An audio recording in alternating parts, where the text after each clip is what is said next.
Yeah.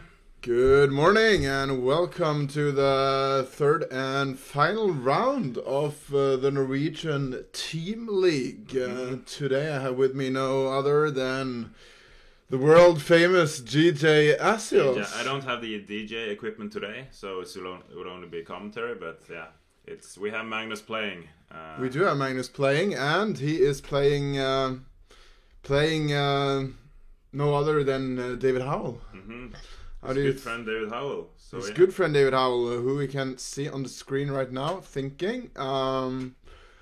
We have so far a classical Spanish, no? And this will be Magnus's last game as classical world champion. Is it confirmed? No, not that it probably. Probably. Yeah. Most likely. Most likely, yeah. Yeah, so he doesn't have any classical games lined up at least, but yeah. True. So in a little more than 1 month, the World Championship match will start, and as you mentioned, Magnus has no other classical games lined up before this starts or even finishes, probably. Yeah, I don't think so. Ah. Yeah, So we will see. Okay, so today, as mentioned, Offerspill is playing against Vålerenga. And we are the two leading teams in the Norwegian league. We can do a quick check-in here. Let us see. So what we have here is Vålerenga has 15 points. They've only conceded half a point against the youngsters of Stavanger, actually. Oh, right. Yeah, in an earlier round. And then Offerspill, we have won all our rounds, 8 rounds, 2 points per round. And now, if Vålerenga wins against us, they will win the league. If Offerspill wins, we will win the league. It's an important match. Yes, the loser will get in second. So, a lot of big names here. David Howell against Magnus. We have Mustafa Yilmaz against Jordan van Forest. Evgeny Romanov against Pragnananda. And then we have some Norwegians facing each other. Christian Stuvik Holm, the previous not last year's, but the year before, Norwegian champion. Yeah, against Arjen Tari. Anders Hobber, FM, against Frode Castle Urkedal. Short Castle Urkedal. Yes. And Øystein Bøyum Fossum against Johannes Haug, who promised me that he's gonna be the man of the match. Oh, he did? Johannes Yes, Haug, okay. yes. So, yeah. Should have a look at that game. True, we will. We're both like bringing our best players to this game. David, Magnus, and Jordan Van Forest.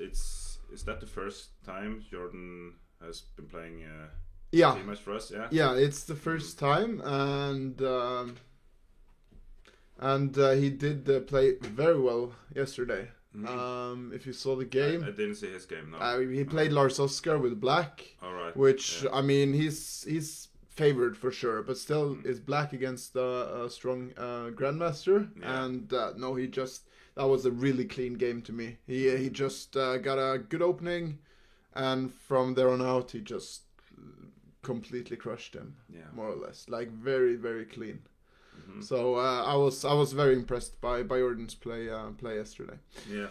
Okay, so we can jump into some games here. I'm a bit sad that you didn't bring your DJ equipment. The DJ table, DJ board. Have you? Yeah, but I've upgraded my board now, and Is it called a board? It's called what's it called? Like a controller, DJ controller. DJ controller. Yeah. A bit nerdy, no? Yeah, but that's the name for the big thing. Yeah. Very well. You can call it a board or anything. Very well. Turntables.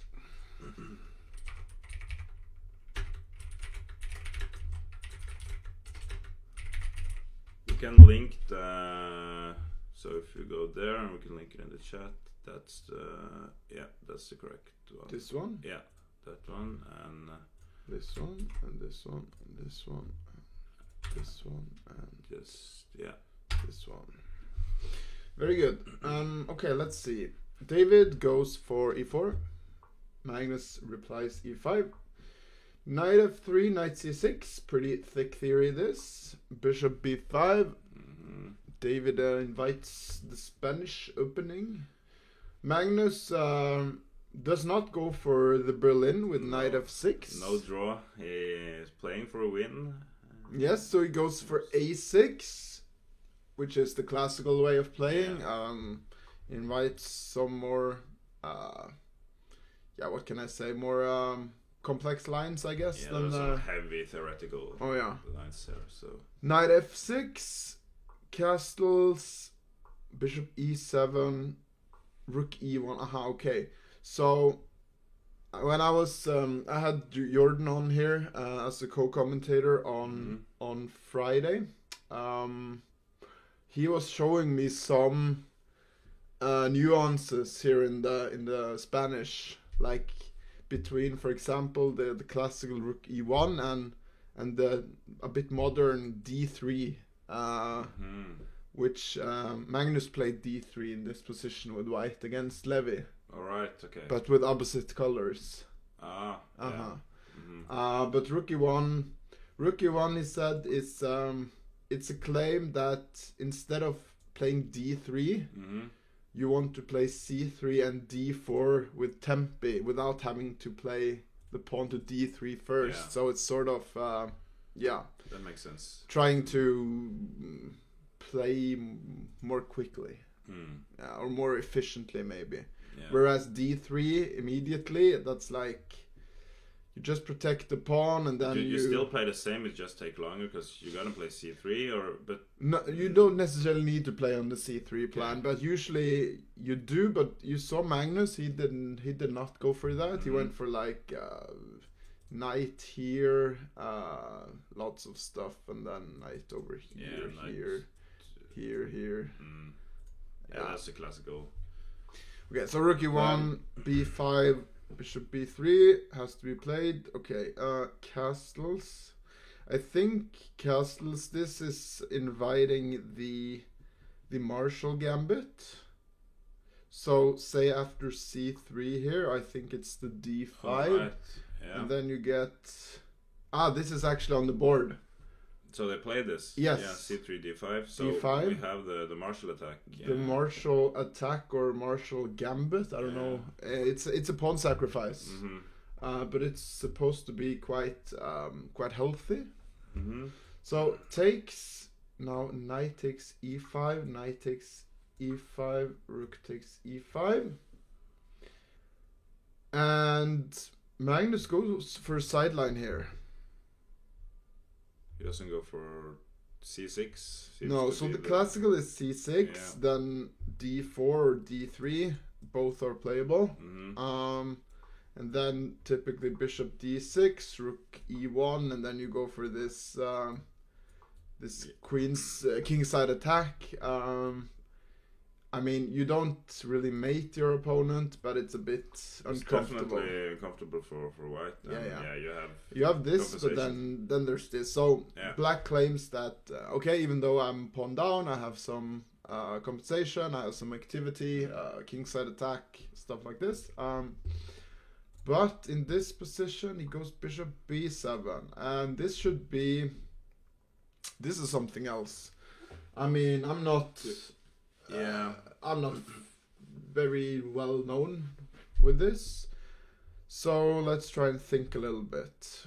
Do you think he's trying to get David out of probably not out of book? He probably knows these lines, but it's not as common as the main line. So no, I see that. I mean, this is the second most played move in the position. It should be fairly well known, at least to David, who is honestly a serious opening expert. Yeah, he obviously knows this, but it's been played 100 times before. Yeah, and the main line was, I think, over 3,000. So yeah, but these are all serious players. Like Ivan Shukaronian has played this, Kamsky played this, Predke as late as 2021. Okay, so let's see. I mean, queen f3. What do you do? I'm claiming this is hanging. You cannot move it.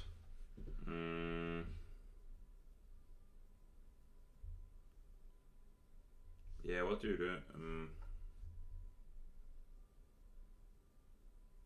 Because you don't want to play c6 there. That seems like a waste of bishop. Oh yeah, that seems completely wrong. Yeah. Well, I'm looking at the. Well, knight b4, is that a move? Knight b4, eh? Knight b4, yeah, and if takes, you have knight d3. What? This? No, it would be the rook d5, of course. Yeah, that doesn't work. It's just yeah, nope. Yeah, nice. I like you're trying to trying to find something. Yeah, you're trying to find something. That is good. But I'm looking at the move that's being suggested here by the opening book, and a bit surprising to me that is bishop d6. All right, yeah. And now I'm wondering what is going on exactly, because this is turning into some very, very concrete stuff. Like, say, rook takes here. What's the point exactly? Take, yeah, you can take an h2 and what? Why? What you? No, you can't do that because it's but yeah. I mean, if you take here, then yeah, you have. I will take with the bishop, for example. But maybe there's a. What's the plan? Yeah. I think there might be a big problem. Let's say rook e. Let's just say rook e8. What do you do against this? Yeah, that's actually really annoying, no? Yeah, you have to play like g3 or something. But no, you can't because you're the bishop. Yeah, maybe that's the problem. There's no good way of defending it because.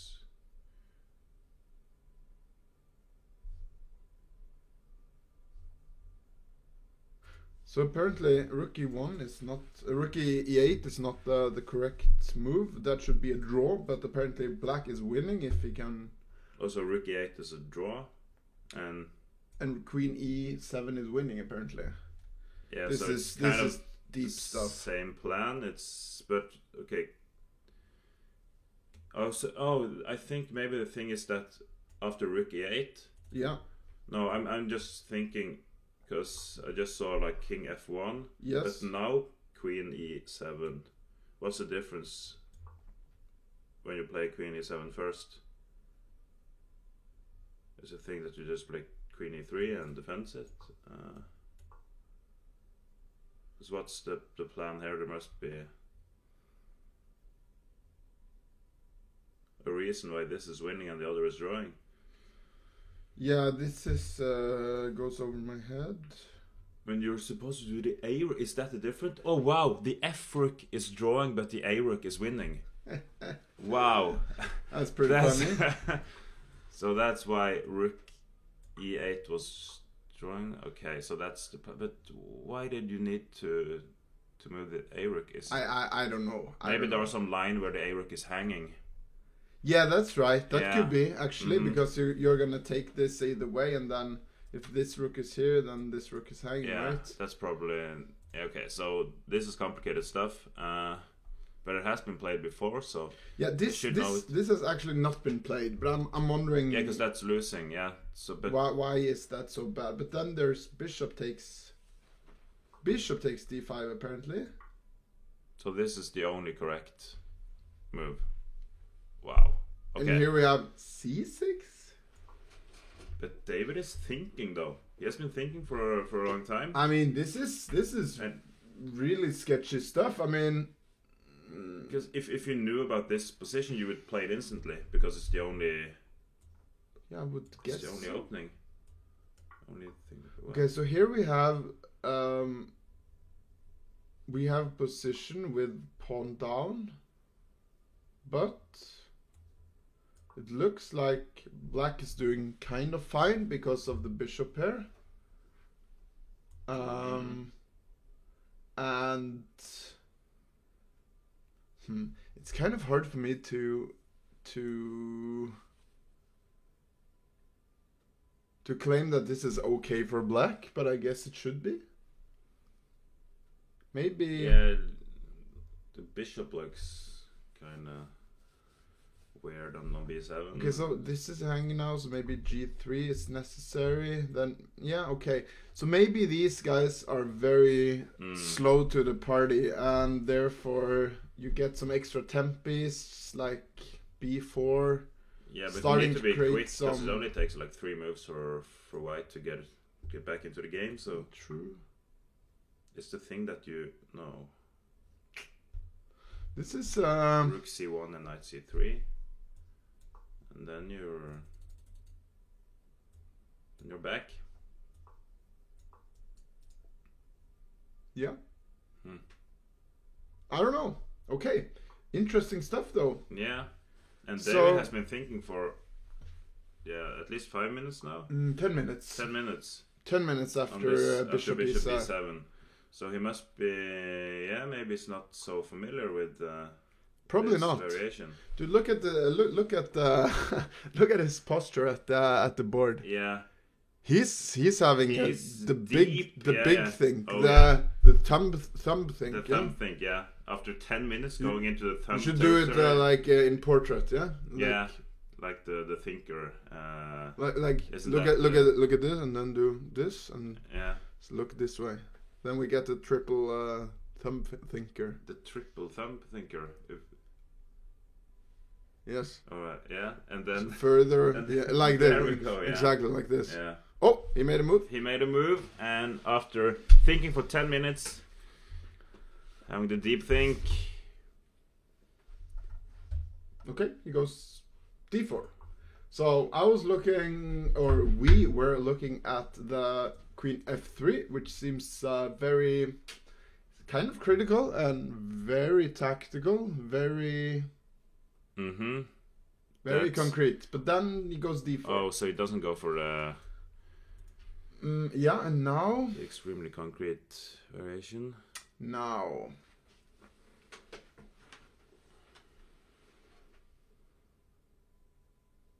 I wanted that line, the complicated line, but we got something else. Yeah, I can see Jordan is looking at Magnus's game. Magnus, does he know what he's doing? Probably he does.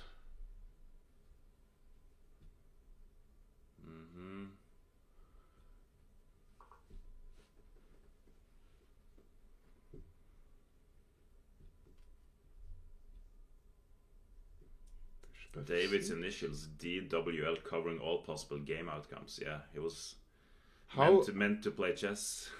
How is that David's initials? That's true. That's not even his. He tricked me. Screws tricked me. I didn't even think about it. I just trusted Screws when he said it. I mean, initials. That's the first letter of all of your names. If you bend the rules of the initials and take the middle letter and the L, it's. The letters are within his name. Yeah, they are. All possible game outcomes are within his name. That's yes. Okay, so we have bishop f6 and rook e1, and now rook e8. Actually, thinking back to another country and another time, another place. Couple of weeks ago. Oh yeah, I remember. Did you have this position on board? Yes, but not me. I remember this is a blitz game between Arjen Tari and Magnus Carlsen. Oh yes. So they're Magnus is trying to copy his games. No, but Magnus played this with black as well. Yeah, so he played this against Arjen in blitz. Yeah, in blitz and. Yeah, that's interesting. I remember he talked a little bit about his position. It seems like he knew what he was doing, let's say, and unsurprisingly. Yeah. So this is posting some questions. What do you do with this rook, or what do you do about the file, the open file? You still have the problems with not getting out your pieces. You have the A, B, and C pieces. Stuck on their home rank. This is also stuck actually. Yeah. So yeah, how do you? White has kind of developed two pieces. whereas black has developed 1, 2, 3, 4 pieces. So that's the compensation for the pawn. Yes, kind of. Yeah. It's activity, I would say, or like piece activity. Yeah. Initiative. So let's say Canada takes. Looks very strange, no? But let's try it. Takes. Nah, seems wrong. So what do we do? We could go knight d2 maybe. Yeah, and then to f3. Yeah, maybe I want to go here. Maybe I want to do the turtle, like go here and then maybe even put something E3. on e3. Yeah. Or put this guy on e3. Just try and be super safe in order not to get checkmated. But it's maybe not so easy after this. I mean, suddenly this guy is having some issues, no? Knight f3. Oh, and now there's stuff like this, yeah? Because it's hanging on after E1. this, then this. Yeah, so this must be losing. So you must go like here and then... yeah. If you get this kind of structure here, it looks very ugly.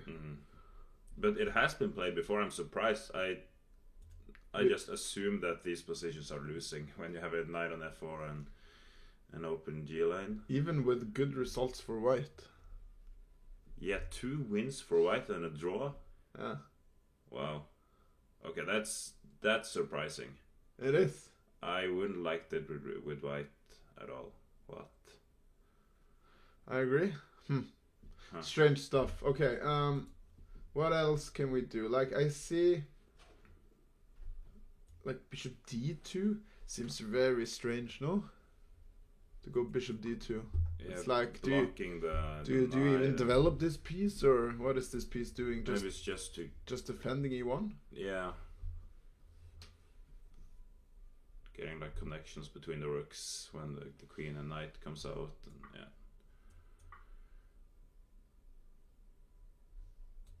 But now that you have to bring the knight out via a3, but you can still go to e3, like a3, c2.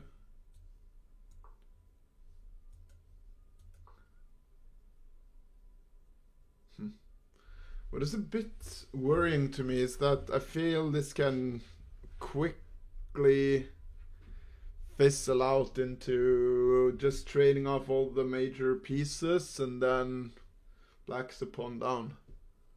Because white has no weaknesses, yeah? Yeah. Black has, I mean, black's compensation relies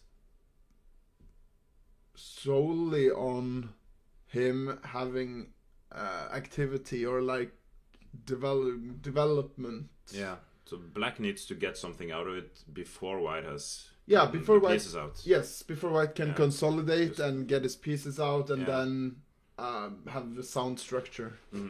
So I would say to some degree the pressure is on Magnus. Yeah. But for sure, I mean, this to me this looks like a winning attempt. Like yeah, it does, because sacking a pawn. Yeah, because now Magnus needs to do something quickly. Yes. Within the next 5 moves. Yeah, you can't just chill with black here. Yes. So you need to. Cannot. Something. Okay, let's. Should we look at some other games? Let's do it.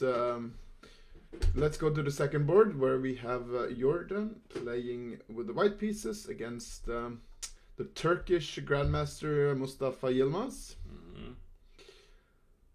E4, C5, Knight f3, D6. We have Sicilian and an open Sicilian. And we get a Najdorf. So the Najdorf is apparently what Mustafa plays quite. I like it. Quite often, one of his main weapon, let's call it. Yeah, it's also my main weapon. So oh yeah, I like that. Yeah, very nice. So let's see what Jordan has planned against this. Okay, so he goes. Oh, he goes for the slightly unusual h3, but it's I mean, there's so many things you can do here. Like everything is actually possible. Everything is possible. There are no moves that haven't been played. Like this. Those are the two main moves: bishop g5, e3. This. This. But when you play h3, you're usually playing something really aggressive, following up with g4 and some lines and.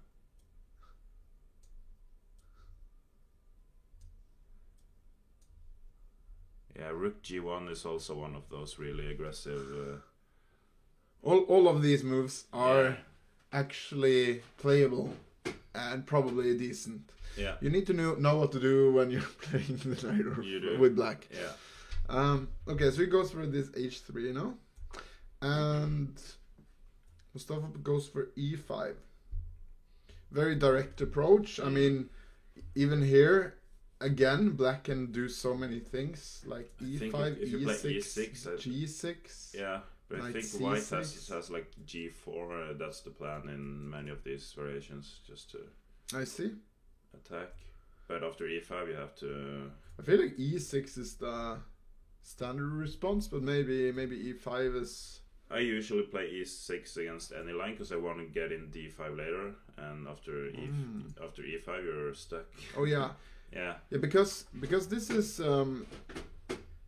leaving a backwards pawn here on d6, and maybe even more relevant to the position is these two holes, or especially this hole on d5. I think a lot of the game is now gonna revolve around the control over the d5 square. Yeah. So we'll see something like bishop e6. Black really wants to get the d5 push in, whereas white really wants to get a knight in on d5 without having to take back with the pawn.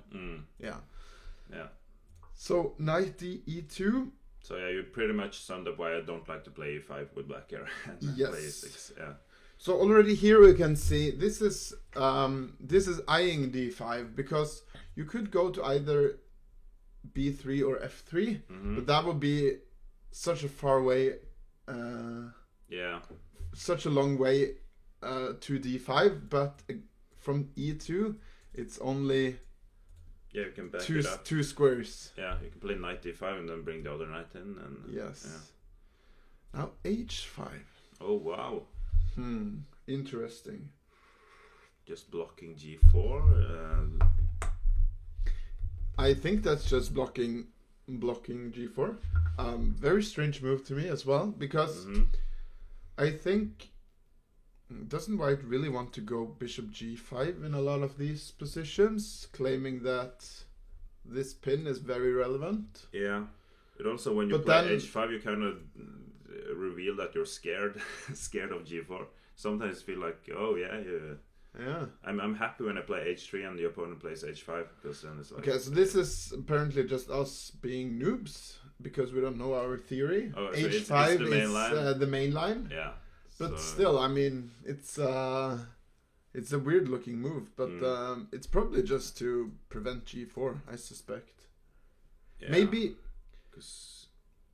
Maybe something like g4, g5 is really annoying and stronger than this. Maybe that's just a thing. It's because then we get control over the d5 square. Yeah, and you can even have like g4 and knight g3, bringing it to f5 in some lines. That's also true.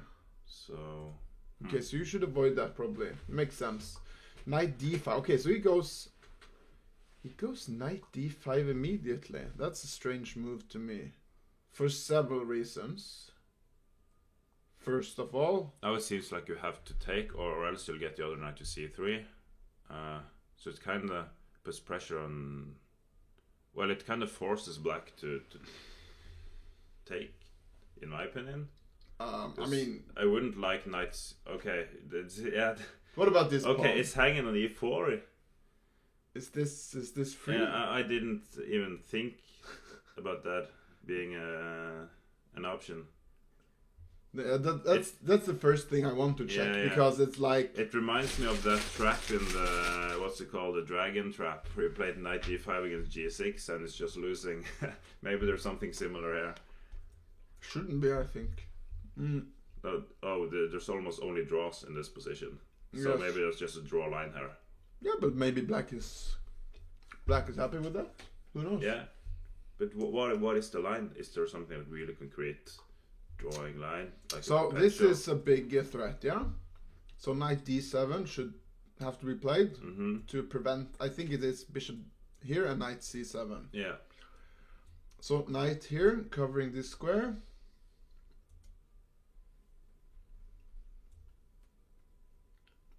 There doesn't seem to be like a clear perpetual. I would assume when the draw rate is like 95% that there is a perpetual.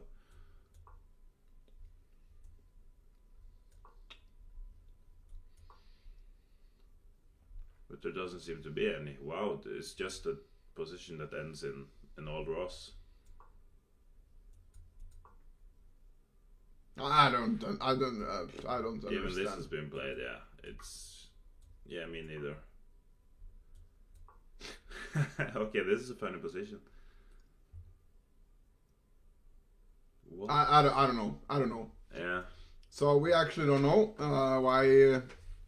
Okay, so at least I think we can sum up that if black goes for this e4 pawn, he will give up a lot of tempi and give white a lot of time to develop his pieces and get some sort of attack. Yeah, I think. Compensation. But I'm surprised that almost all games end in a draw, because those kind of games tend to often get a decisive result when you like sack a pawn for activity. Yeah. Very strange. But Yilmaz doesn't go for this semi-free pawn, but rather goes for the trade of knights, which really looks natural, no? It does, yeah. So white really doesn't want to take with the pawn in any of these situations. That's why I'm really confused by this move to begin with. But yeah, you have to take. If you don't want to block the d5 if you take with the pawn, then this backward pawn here, backward pawn. Backward pawn. Do you lose the square for your knight on d5 and f5 becomes it's just. This is a beast now. This is actually not a weakness anymore. Yeah, so you need to take with the queen, which he did.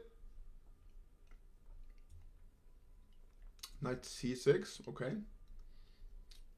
Yeah, okay. So if you go bishop e6, then I guess this pawn is hanging.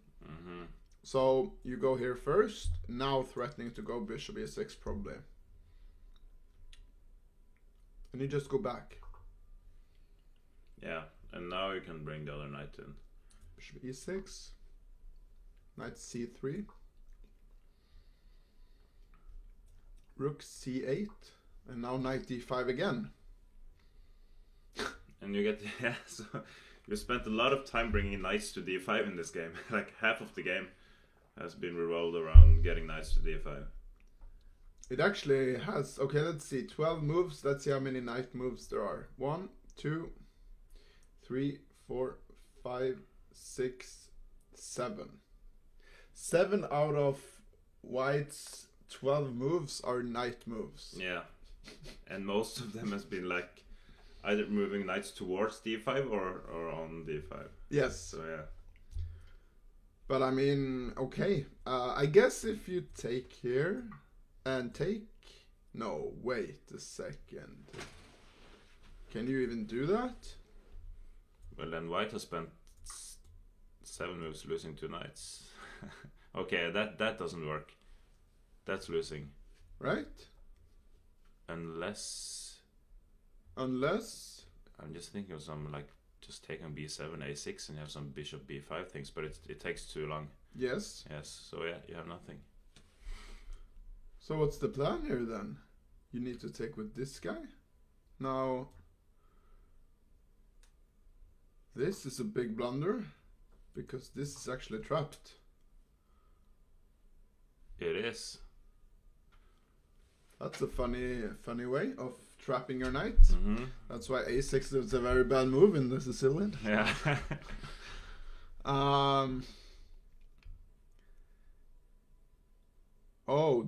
David W.L. Howell. Okay, so there is, yeah. if you ignore the H, because H isn't a chess outcome. Wei Liang Hao. Yeah. I see. Didn't we tricked ourselves, or we got? Yeah, but there's still an H that you don't. That's not a chess outcome. So you have like. That is true. Yeah, you have extra letters. That is true. Okay. So now, in this situation right here, White is actually taking on d5 with the pawn, but... Oh, it's... okay. I mean, this is actually the position currently. Black can take, White needs to take with the pawn, and then you get this type of structure, where you have the pawn on d5, which we really didn't want to, but we have the bishop pair.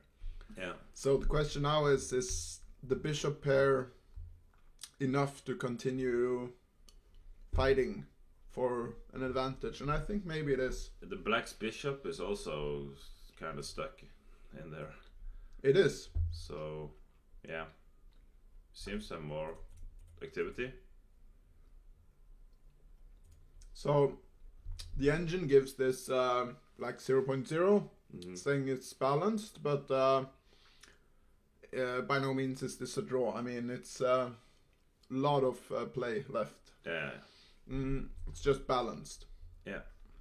So, yeah, okay, so it actually took on d5 as well. Okay. Please do not take with the queen. That would be a big blunder. Yep. But he took with the pawn, like, immediately. Also, interestingly, by the way, look at the clock time. Oh, yeah. Yeah, Jordan has spent literally no time. Whereas he's been blitzing this out. Mustafa Yilmaz, he's thinking quite a lot. Okay, so he blitzed out takes. Naturally. Yeah, so Jordan knows this position. Yeah. I mean, Jordan is a guy that's pretty booked up, and he does his preparation as well. Pretty serious guy, which is nice to see. Yeah. Interesting. Okay. I suspect the knight going to b8, but I mean, there's no. Why? Would you rather go to e7 or b8? Where do you want your knight? I kind of wanted to end up on, I don't know, f6. Because I'm thinking maybe c5. Maybe c5, yeah. Yeah, okay, yeah, c5. But maybe. But it seems like if you go to e7, it's harder to get your knight to like a desired position. Can I somehow go to d4? How stupid is that? c3, and then you need to go to f5. c3, I need to go to f5. And now you're just. It seems like you're gonna go to e7, but just a detour to e7. I guess I have to, because after this, then there's this. Yeah, and now you can't. Probably. You can't. Yeah, that's losing because you can't defend it. I can move this. Queen is defended. You can. Yeah, that's true. I was thinking like g6, but then that doesn't even. Yeah. But yeah, this should be bad. Yeah. This should probably be bad. Like.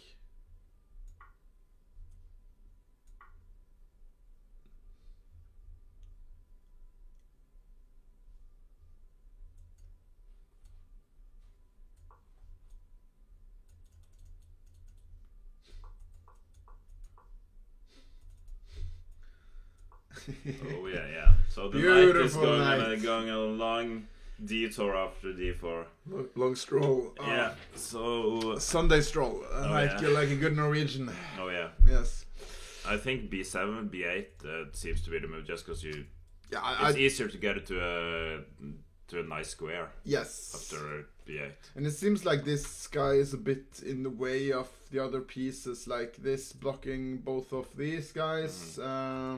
And it doesn't have too great prospects on f5 or g6, so it should probably go via g8, and that's nah. Yeah. Then you should rather go via here, and then have the potential to go to. Then you can choose between like this, and this. Yeah. this. There we go. There we go. Okay, let's take a look at Evgeny Romanov versus Praggnanandhaa. What do we have here exactly? Let's see. Okay, we have an English.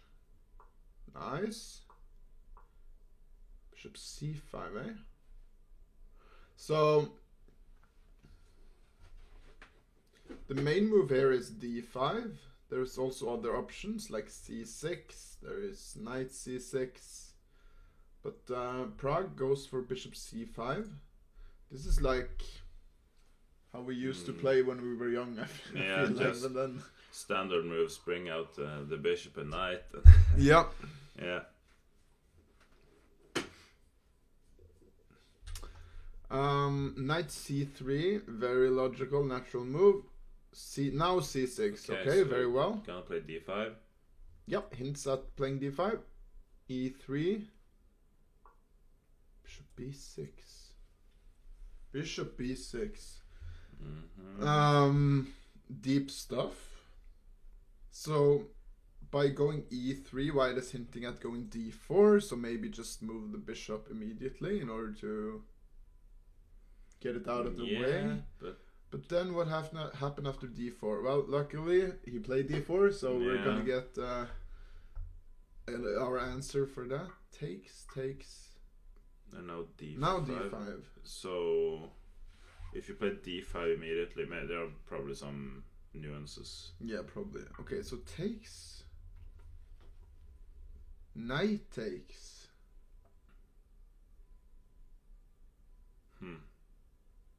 Knight ge2, bishop e6, castles, knight e4 and knight a6. Okay, so getting your other knight to... So, let's think about this for a second, yeah? You have an isolated pawn on d4. Yes. What was it called again? IQP. Isolated queen's pawn. Yes. Yeah. Have you heard about this before? Yeah, the IQP? The IQP, yeah. So how do you... So you want to exploit that? That's kind of like put pressure on it. Yeah. First of all, you want to blockade it. Yeah.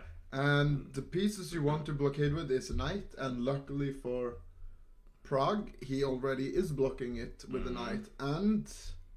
furthermore, he's ready to follow up with his other knight. This guy probably wants to go to c7. Yeah. Just cementing this knight and keeping the blockade forever. And then in the end game, this is going to be super weak. That's kind of the claim. Like, so you kind of want to like trade other pieces while they have the pawn there. You want to blockade it while trading all the pieces, and then in the end game this is going to be super weak. Okay, so that's the how to do it. Yeah. But what is white's plan here? Well, of course white has pretty good activity here and is by no means worse, I think. So well, I'm thinking, where do you put the bishop? First I was thinking about this move. Like very concrete stuff. It just came from c3 to e4. Yeah. So maybe it wants to continue its journey. Now Bishop putting F5. pressure on this guy. Yeah. Bishop f5 seems natural. Now you're planning to go here and kicking my knight away. Yeah, that's a good move. That's how far I calculated. Now you can even have stuff like knight b4 and trying some c2 things. Right, like this, because we have control here. Yeah, maybe this is not. This is probably too much. Okay, so. But yeah, it's definitely a possibility sometime, but maybe not now because bishop f5 looks strong. Yeah, this is usually a big issue in this type of structure with isolated queen's pawn. Where do you put the dark squared bishop? Yeah, you don't really. I don't see any good squares. I mean, there's like you can put it here, but it looks very strange. You can put it here or here, but then you are allowing black to get your bishop here. Mm-hmm. Because I think black will just trade off this knight. And then get the other knight to d5. Yes. Yeah. And d2, it's not doing anything. It's just blocking the queen's protection of the d4 like pawn. d2 and c3 just... and then if you exchange, you can take with a pawn and you don't have an isolated, but yeah, it seems... No, then you have the hanging pawn structure instead. Yeah. Which is... can be okay, but can also... Hanging pawns are often like either they're good or they're bad. Is this a move maybe?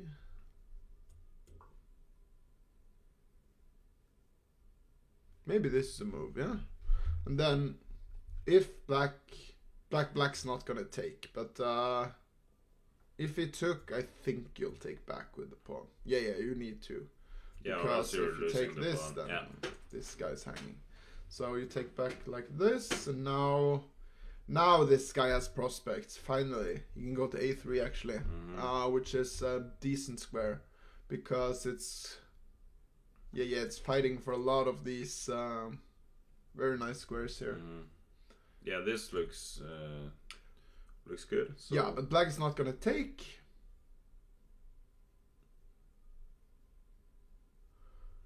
But play here, I believe. But there's the problem here. Look at this move. Oh yeah. Now, Mr. Bishop, where you will. It's like we can try and go to a5, but no, you can jump to c5 as well, and yeah. But now this is starting to get uncomfortable. Uncomfortable. Here you need to play like bishop c8, so yeah, you don't want to play this. No. No. Yeah. No. Okay, so he did not go for that. He went knight knight f4. Interesting. Okay. Very interesting. Because now what is this? Is the thing that you need to take or do? I don't even. What is this? Look. There are some really concrete lines.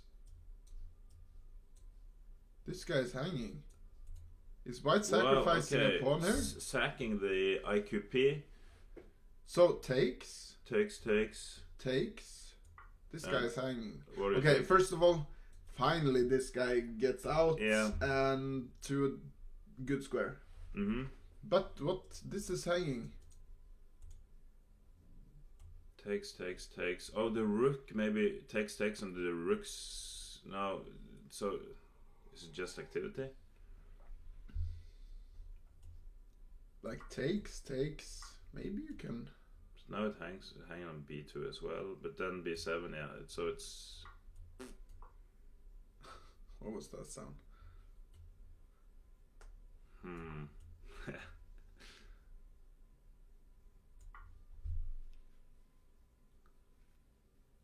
Yeah, I don't know.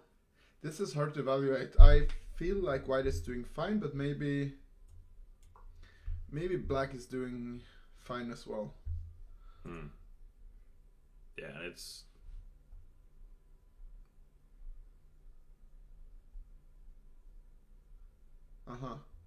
So I think, yeah. But this should be good for black, apparently, according to the engine. Maybe we played something wrong in the beginning of that variation. I see that people are complaining on my eating of the chocolates. Oh, yeah, yes. ASMR. I have some banana for later. I'm teasing. Don't you worry. You'll get. There will be more. Oh yeah. Yes. There will be more. But I really don't understand. Takes. Okay, maybe not queen takes then. But what else?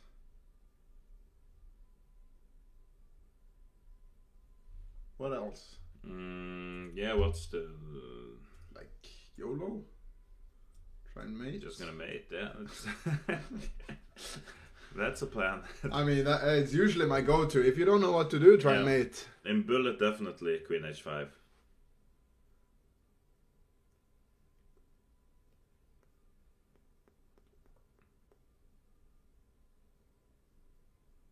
Now, the queen is kind of...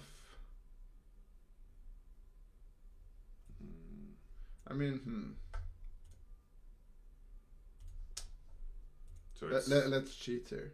Yeah. Oh, queen h5 is the move, but it's still like you have several moves in the same. Yeah, ever so slightly, but maybe that's actually the best move. So you're gonna try to mate. Okay, nice. Because it seems black's gotta play g6, and then you create some weaknesses. Yeah, but I feel this is a weird move to make. It seems like white has this is not an opening success for white by any stretch of the means. Okay, let's jump to the next game. Arian Torre versus Christian Stuvik-Holm. We have ourselves a Carlsbad structure. This is very, very modern, standard stuff these days. This can arise from a lot of different move orders. But surprisingly, this exact position doesn't occur in the Masters database. No, surprisingly. That is very surprising. I expect... Okay, so you have two options. You can either take or go bishop f4. But I think it's going to play bishop f4. Now bishop d6. And you can either go here or take. If you take, I think black takes with the knight. Maybe not. This is hanging. So what is there? Yeah, I'm just wondering why it hasn't been played before. Is there something wrong with it? No, I don't think so. So where is the deviation? Yeah, it's here. So Arian plays this h3 move, which is very uncommon. Normally you can go queen c2. Okay, so queen c2, knight ge2, or knight f3. All been played several times. I think, if I'm not mistaken, that Prague went knight ge2 yesterday against Elam. Got a very good position out of the opening, but then he went on to become a little bit too greedy later on in the game.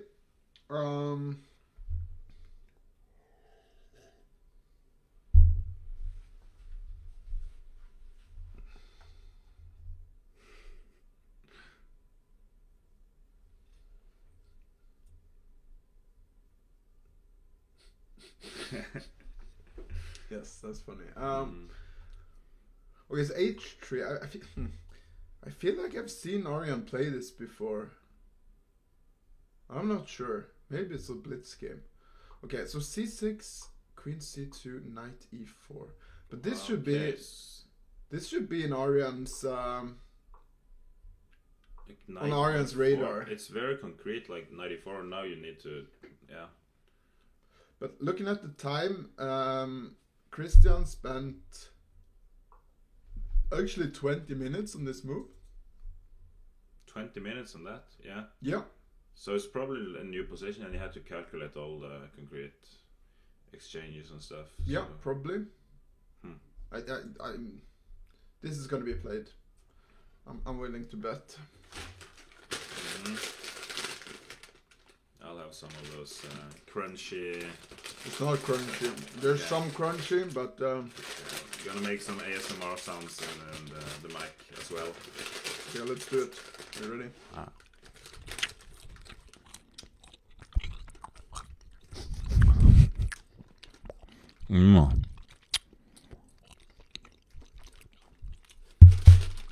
Oh my word. Oh yeah.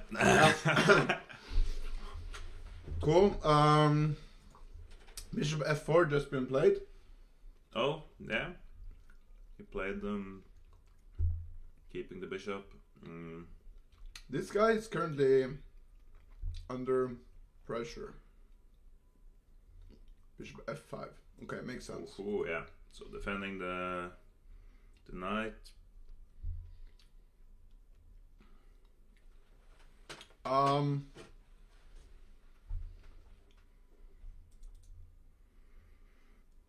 F3. Is that a move? You got it. Oof, there's a check here. Okay, so yeah. But that's really interesting. Okay, because so let's say if I go f3, first thought is, okay, this guy's hanging, this guy needs to move, so maybe take on c3, and then you take on f5 and then I take on f5, right? And where are you gonna go? Because you don't have any good scores, and it's hanging on h7 as well. Yeah, this is not playable, right? So this has no other place to go than take this. Then the bishop just falls. So he's banking entirely on this working, which it probably is. And that's all the calculation. But a couple of moves ago. Yeah, but maybe. But how exactly? Because okay, first of all, this move. Then there's knight g3 probably. And now you have an in-between move of taking on d3, because you can't. If you now take, you're gonna take with check. Yes. And it's also, And if we take here, then take with check. Yeah, you can take with check, and okay, so that works, it seems. But there are other lines to calculate, of course. But it seems to. So g3 doesn't work, and I think the same goes for like king f1. You always have this. And now you have knight g3, and then you can first take on d3, the in between. Check there. And get like this type of position, and the same with okay, so this is a very bad move, because then there's this and maybe oof, so it just seems to work. And this, you also have this.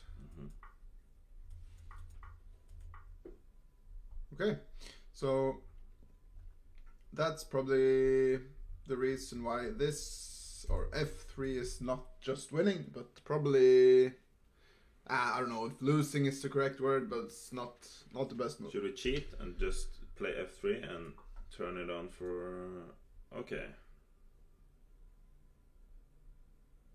Surprised that knight c3 is not that bad. It's bad, but it's not that bad. Yeah, I thought it was losing, but apparently not. No. Even though you do lose the pawn on h7. But yes, it's bad because of bishop h4. Yeah. So probably we'll see something like this. This is still let's call it an opening duel. Let's check out this very quickly. Looks to be not very interesting so far. Anders Hubbard playing the London as usual. Yeah, it's not really the London. No. It's like with bishop g5 instead of bishop f4, but the other pieces, it's similar position with the pawns on e3, c3, and no pieces traded off yet. Both players are developing. Let's jump over to the last board. Yeah. I want to go back to Magnus actually. Seems like Sicilian and Najdorf. This is not Najdorf because a6 has not been included. This is a Maroczy bind. C4. Yeah. So let's see. So it's an accelerated dragon with g6, and then the Maroczy.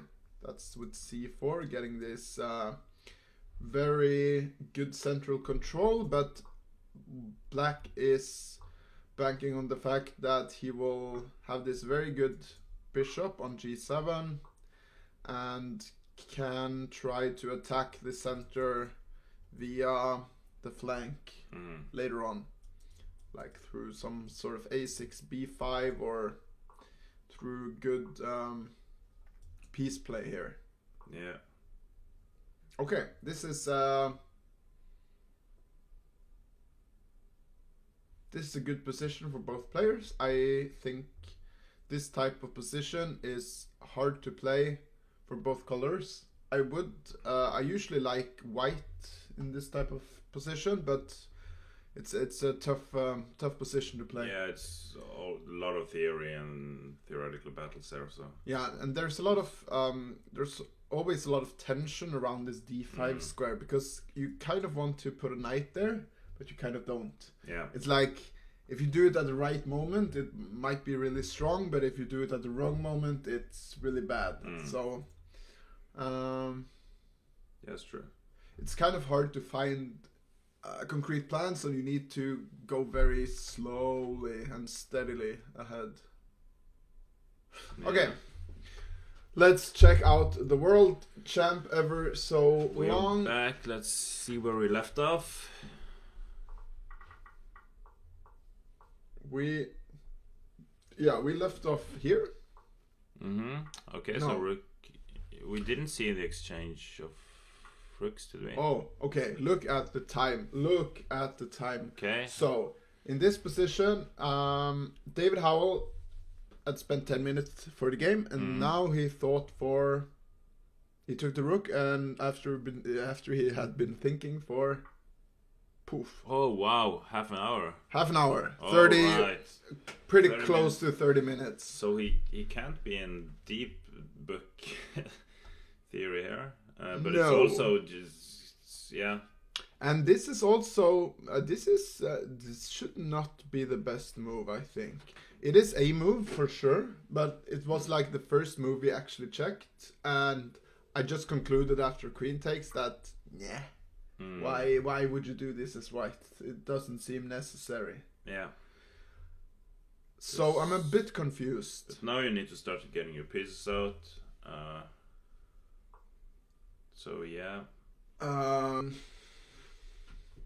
So it seems if white can get the knight or just the knight to e3 to challenge the knight on d5, just exchange some pieces, because you are after all a pawn up. You know what? Already here I'm thinking about doing some crazy stuff, like let me try and go queen e4. Yeah, I like it. What I want to do is play knight e3, open up the bishop and queen, this battery in this diagonal, and try and mate. And what I'm also checking is, like, could there ever be some sort of queen sack here? Oh yeah, and then knight f4. There's some variation where you have to make that. Maybe here, maybe there. The problem is that you have the f3 square in the end after f4. But yeah, for sure this isn't gonna work right now, but there are like similar. There are some things in the air here, no? So yeah, this is probably way too much, but this bishop here is uncontested ever so long, and it seems to be pretty strong. Okay, Magnus goes for also I like his because he's putting pressure on white. Yeah, worth noting here is that Howell spends 0 time on this, actually gains time, which means he has spent less than 30 seconds on the move. But this is now a new position, and I have to say I really think this favors Magnus. It seems so. Never been played before. If you go back just to see how many this position has been played before. Yeah. 6 times in the Masters database, but none of them played knight a3. Yeah. So this is a new move. And Magnus plays he plays so quickly as well. He just spends 3 minutes and then goes b4. It seems like because now he's gonna also get an IQP. He's forcing an IQP. He is forcing an IQP unless you want to go back here. Yeah, that's true. Yeah. That's probably too much. That's you wouldn't go to a3 in the first place. No. So b4, Hull takes and Magnus takes.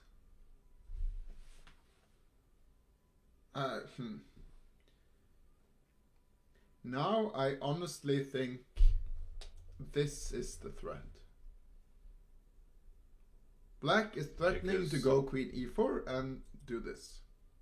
Yeah. Because, okay, let's do nothing. It's really hard to do nothing right here. H3, yeah? So hard to do nothing. Queen e4. How do you defend? Now you need to play like the only moves to defend are f3, queen f1, but you don't really want to play this and but, this. But f3, then you can take on f3. d4. Then there's this. So the bishop, yeah. Oh, let me do another. Yeah, because h3 kind of.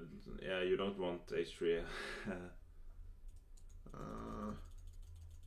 So hard to do nothing. I wanted to do this and make it work. Yeah. But now there's queen g2. Yeah. Yeah. Well, no. So f3 is bad. But how do you defend against this? Because it's like you can go. What about knight c2 and then you can go knight e3? It seems sketchy though. It's knight e3, but this is also hanging. Yeah, now you're threatened to take on e3 and g2. So if black wins back the pawn here, I feel like black is just doing better. You have the both players have the bishop here, but these pieces are so cramped together, whereas these are actually doing stuff. This is annoying. I mean, you could kick it, but maybe this is even good. This seems terrible. And now you've gotten the pawn. The rook is gonna come in. A lot of pressure here. Maybe even this move is possible. No, probably not. And you're not a pawn down anymore. No, what am I thinking about? I can even take this now and now it's just mate. Deliver checkmate. Yeah. So this is actually a big crisis. So you don't want to play that? No. So what do you do against this? Because the queen cannot move either. It's like, okay, you go here. Well, you're checkmated. It seems like big trouble. What? Yeah, you're actually checkmated. Is David thinking again? Because if it's now in the deep think again. Okay, let's do his other pose. So it's not the thumb, but he has the. This pose. Yeah. But now he moved at least. He did move. So knight c4. Knight c4. That was not on my radar. Okay, but what's the plan now? Queen e4. Queen e4. Yes. You still can't play knight e3 because. I mean, okay. So let's actually look at this. Because queen e4 seems so natural to me. It's just it's a double threat here and here, and I don't think you can cover both. So you will win the pawn back for sure. But how do you? I mean, you have bigger trouble. But there are even. I mean, you can even play like rook d8. Yeah.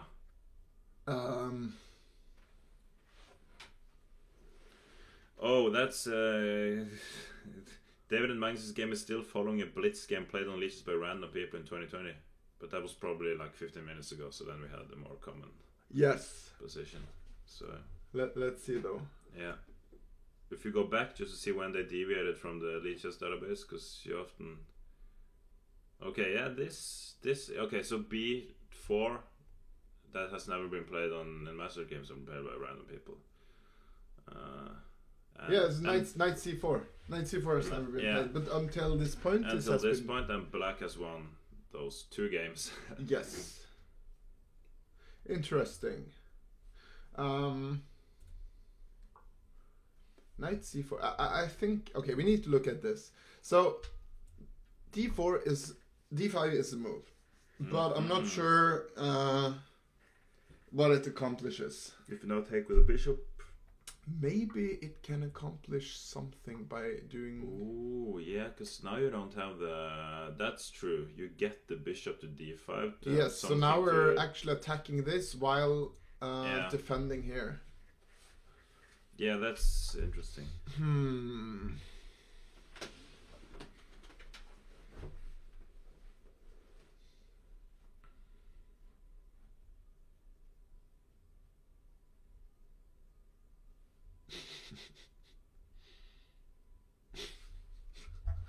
think they're watching us eating now. Oh yeah, now we're getting the the eating clip. Mute.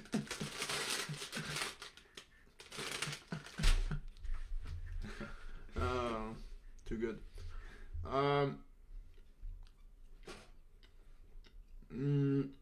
How mukbang? Haven't heard of that.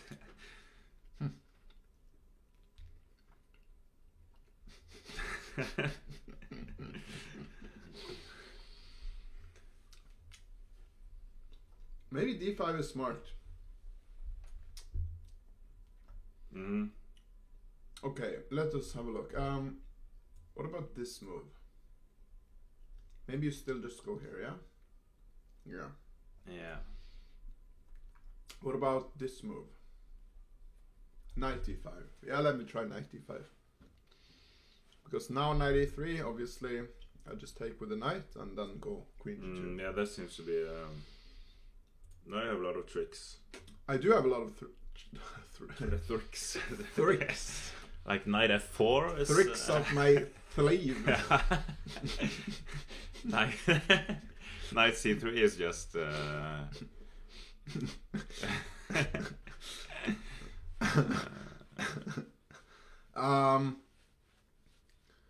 No, honestly, this is super uncomfortable for white. It should be. I feel like this is probably really good for black. I have not checked the engine yet, but the more I'm looking at this, I'm like, is this -1, 1.5? Yeah, I'm not even sure anymore. I'm guessing 1.5 actually. And David is... look at his... It's less than this. Look at David's posture. He's now going into the mega thing. That's the next level of thinking. Now it's like 3 layers deep in his brain. Magnus is also thinking. He's doing the... Yeah, that's a more casual thing. How can I make this work? Not thinking as hard. It's... Yeah. Because his face is still like very visible, no? Yeah. Like forward. Okay. A move that the engine suggested that I hadn't thought of is just to take here. Yeah, that's also true. Yeah, it's really annoying the back rank threat there.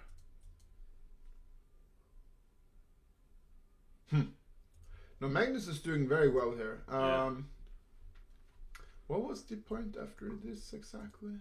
Wait, so it's... Queen f1, yeah? Wow. Or just f3 here and then turtle. Turtle! So that's the... Wow. No, wait, what? What? Why is that working? Because it's check. Oh yeah, you take with check and so here, yeah, you take back with check here. Now, and you potentially get the sandstorm back and forth trick. Yes. Now you can go back and maybe collect and yeah, looks decent. So not that, but maybe this.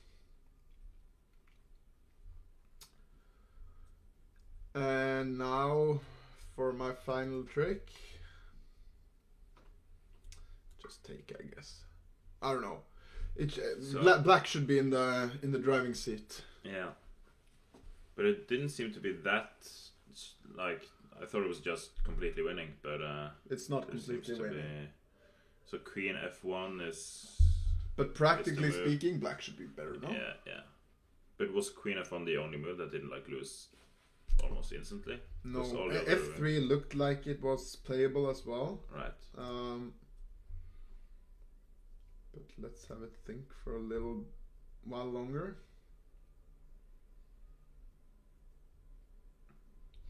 Yeah, all moves seems to have some drawbacks here. Ugh. But yeah, Queen f1 and f3 both seems to be playable. Mm-hmm.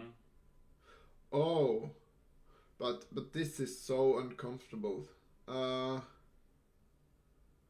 Very interestingly. Okay, so we're getting some ideas there. The engine is bringing out some ideas. First of all, if you go f3, then bishop d4 needs to be met with king f1. Oh, wow. And that is an ugly move to make. I mean, you would never ever expect this to be your intuition, 0.0. Yeah, your intuition screams queen h1 because you never want to go queen f1. Yeah, but, king h1 you mean? But yeah, king h1. But what's the thing? What was like? I don't even understand how this can be. Yeah.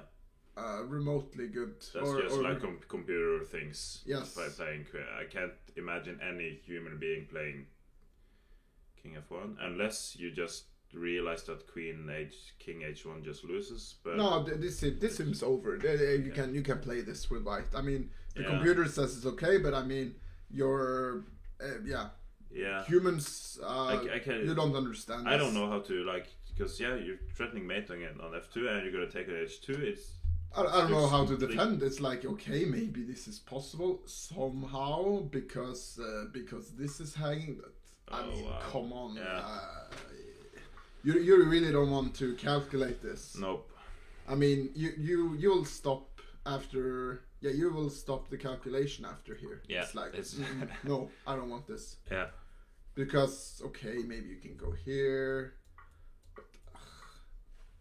I don't know. It doesn't seem necessary to think about it. There should be better options, and the better option is probably queen f1. But then the engine gave a really strong move here. Well, first of all, the engine gave knight c6. All right. And this is very high level. It is. You're just gonna get it to.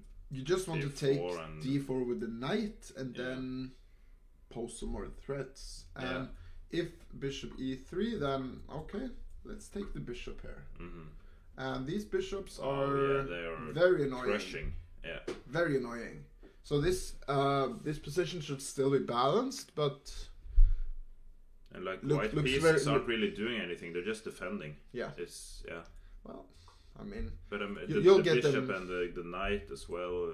Yes. So queen g4 and. Yes. Here I almost would just want to go if you give me 3 moves, I'll play h4, h3, and mate you. Yeah, nice. But another move that's very human, I would say, is to go knight c2. Because this is immediately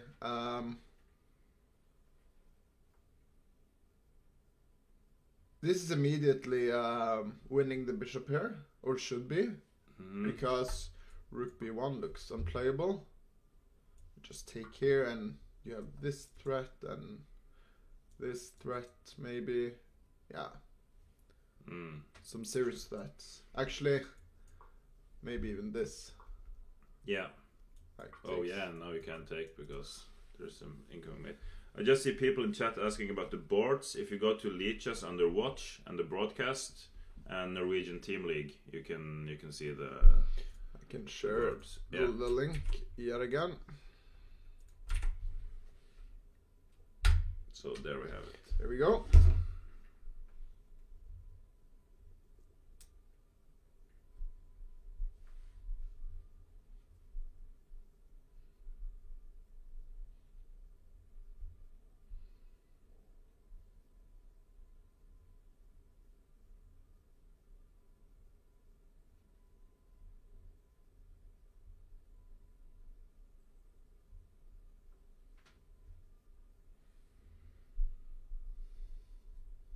Yeah, so that is. I can understand why David is thinking here.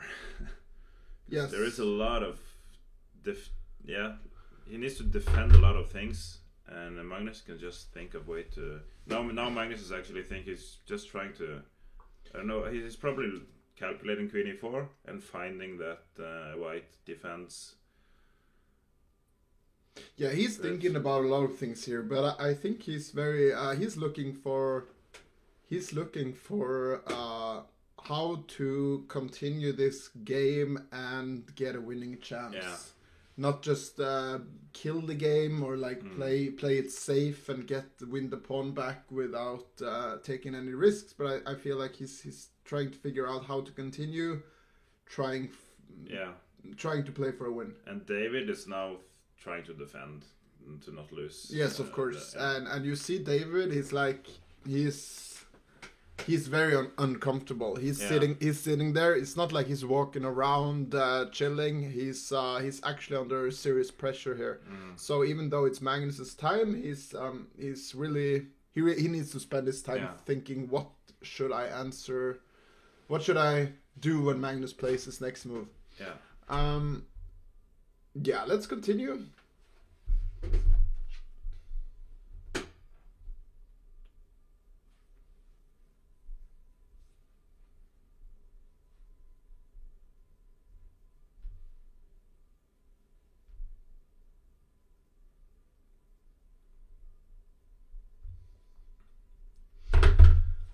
Let's continue to the second board where we have some moves. Okay, so we left off in this position, I think, or after e takes d5. Yilmaz went for knight b8, as we discussed, is probably the only logical move. Bishop e2. Okay, good. Hitting this pawn here on h5, g6. I don't know if h4 is a move or not, but g6 looks very natural. Also to potentially bring this bishop out to either g7 or h6. Castles, knight d7. Yes. Okay, so it's just preventing that c5. b4, wow. That's such a grandmaster move. Oh yeah, it is. It's like you can understand why, but it's still like you really gonna play it because you create. But yeah, I feel like just committing to.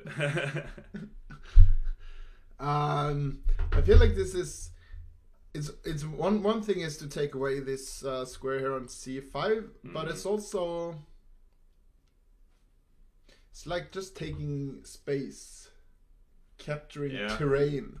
Like maybe you want to play this, then maybe even this and swing the rook over or something. I don't know. Yeah.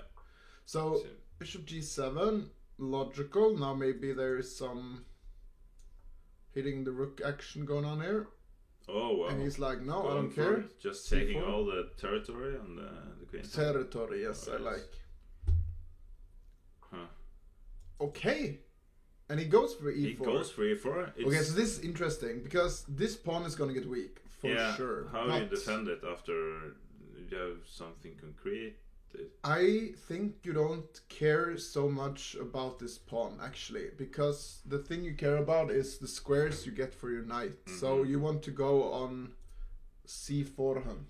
Yeah, okay. With knight here and then go on the counter attack. Yeah. You need to be. Yeah, you need to try and counterattack instead of just defending, and this is one way to do it, I think. And now, very interestingly, very interestingly. Oh yeah, the next move. Yeah. Jordan says, "If you want my rook, you can have it."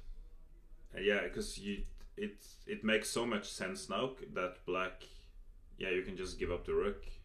Because you're gonna be so weak on the dark squares, and this just looks. Yeah, I mean, you can't do that. Yeah, this is just over. Yeah, this should be seriously bad. Yeah, seriously bad actually. I didn't think of that like immediately that you can just give away the rook, but it makes so much sense now. Yeah. And Yilmaz, let's see here. Jordan thought for almost 15 minutes before playing this. Makes sense. I mean, you should always double check before sacrificing the quality. or exchange, if you will. Oh yeah. I prefer to call it the quality. The quality, the Norwegian term, yeah. Not Norwegian, international. International, yeah, that's quality. Yes. Yeah. All other, did you know? All other in English call it the quality? Yes. Do they? Oh. Yes. So it's only English that call it the exchange? Yes. Oh, English is exchange, like German is kvalitet. Oh, it is? Okay, yeah. So quality it is then. It's the same in Russian as well. They also call it like quality. Okay, yeah. Huh. So either way, he goes queen e7, makes sense, defends this guy, and now he goes rook b1. Okay, very well. So he didn't want to, yeah. That was like black's one chance to get the queen. Yeah. So 90 plus 30 plus 30 after 40. I could add some commands for the links to the boards and stuff.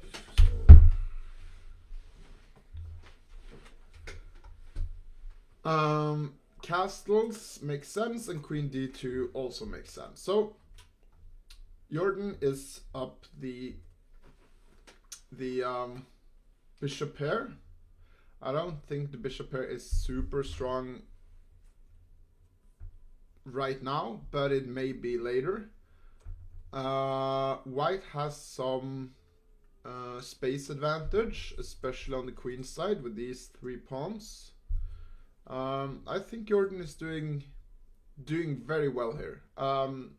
By no means is this winning, but he has certainly prospect here. And still that e4 pawn, it's it's somewhat weak, but not really. I mean, we're not even attacking it, and it's hard to put up too much pressure because this guy is kind of in the way. It's kind of strong and weak. If you could put this bishop on g2 somehow, like play g3, get it here, and rook e1, then it might have been weak. Yeah. But then again, there's always f5. Yeah. So I'm not sure if he's gonna try and go for the e4 pawn at all. So would he want to know? He want to keep the bishop here, of course. So think of like exchanging g7, but you don't want to do that. No, that's not the point. I think maybe this someday. Maybe you just want to bring the rook over to c1 or d1. I feel like if you can make this happen and c5 happen without losing the c5 pawn. Yeah. Then these 2 pawns on c5 and d5 are going to be super strong. So that might be something. Yeah. And he's still like way ahead on time. So yes, way ahead on time, which is super nice. Time advantage is actually kind of relevant in classical games. Oh yes. It's one way of showing who's more comfortable in the position, and it also puts a lot of pressure on the person who's behind on time. Yeah. Okay. I'm gonna jump over to the third board where. Let's see, we left it off around, after knight f4, which I thought was kind of a strange move, because it was sacking a pawn. But Pragnananda said, okay, I take it, but then he says, no thank you, sir, and plays bishop d5. I don't want your pawn. I just want to blockade it. It's kind of strange. I called. I have to apologize to Prague a little bit. Yesterday I called him a dirty pawn grabber, which he was. Yeah. But today I'm feeling like, Shouldn't you grab that pawn, Mr. Pawn Grabber? Why? Yeah, I'm... Did you see the game yesterday where he grabbed the pawn? No, what happened? You take a short... I can show you very, very quickly. So we had this game between Elam and Prague, where he, in this position here, had a very good position here. He could have played like knight f5 and continued some sort of king attack, but then out of nowhere he just grabbed this pawn here on a5. Wow! and I said, this is dirty pawn grabber moment. And let's just say it didn't pay off. And Elam defended very nicely with the queen b8 move here. Everything hanging together actually, and it ended in a draw. I think if he hadn't taken that pawn on a5, then he would probably have won. So but today he didn't take the pawn. No. No. Today he did not take this this free pawn, which looked a bit more juicy than the pawn on on a5. That's extremely tempting to... But then again, I mean, this cannot be so bad. Okay, so knight d6, very interesting. Jumping into the position, takes on g2, takes. Now this one is hanging, and queen d7. Well, this pawn is always the issue. Everything is revolving around this d4 isolated queen pawn. Can you push it and get rid of it? Ooh. Yeah, in this position it seems. Yes. Yeah. But can you though?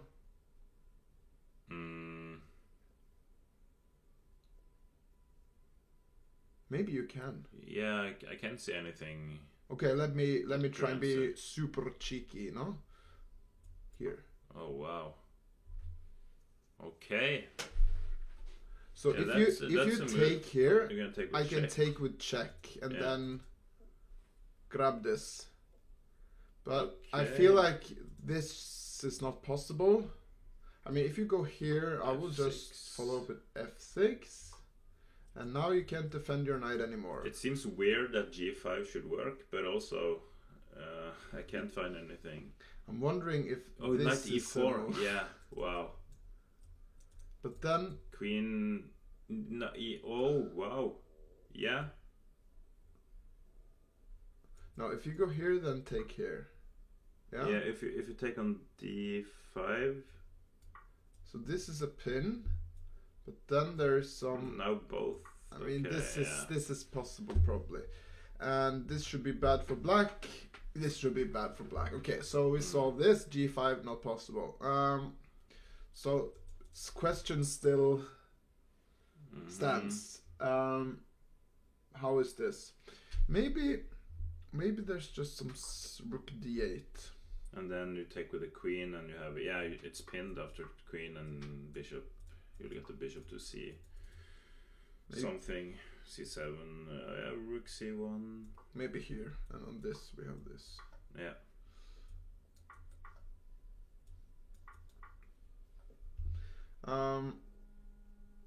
Okay, so we're gonna take a short break. We'll be back in 5 minutes. Don't go anywhere.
And we're back. Oh yeah. We're back, stacked up with some coffee and stacked up with some coffee. Oh yeah. Yeah. I also have chocolates for the coffee if needed, and some nuts and a banana for later. I have a jap for the a jap with the coffee. It's pretty good. Yeah. So this is the position. I really want to do a quick check with the engine. Nice. So I can tell you Prague is doing good. D5 is the move, but then I don't know. Maybe, it is okay. So maybe here. So get rid of the weak pawn. Maybe here. Not sure. But at least you don't have the pawn anymore. So. Yeah, it's true. It seems a bit weird though. I mean, if white can just get some sort of position like this, let's say. Looks like it's very symmetrical position. It is. I mean, all the pawns are the same. You have the same pieces, knight, the bishop. Yes, same pieces, very balanced. So I'm not sure what, where exactly the advantage lies for black, but somewhere probably. Let's continue to the next game where we have something which looks like something we looked at. Right, yeah. So it's f3, but no check on h4 anymore. Yeah, let's see here. We left off after bishop f5. We looked at f3 here. We did, which didn't work because of bishop h4. But then knight f3.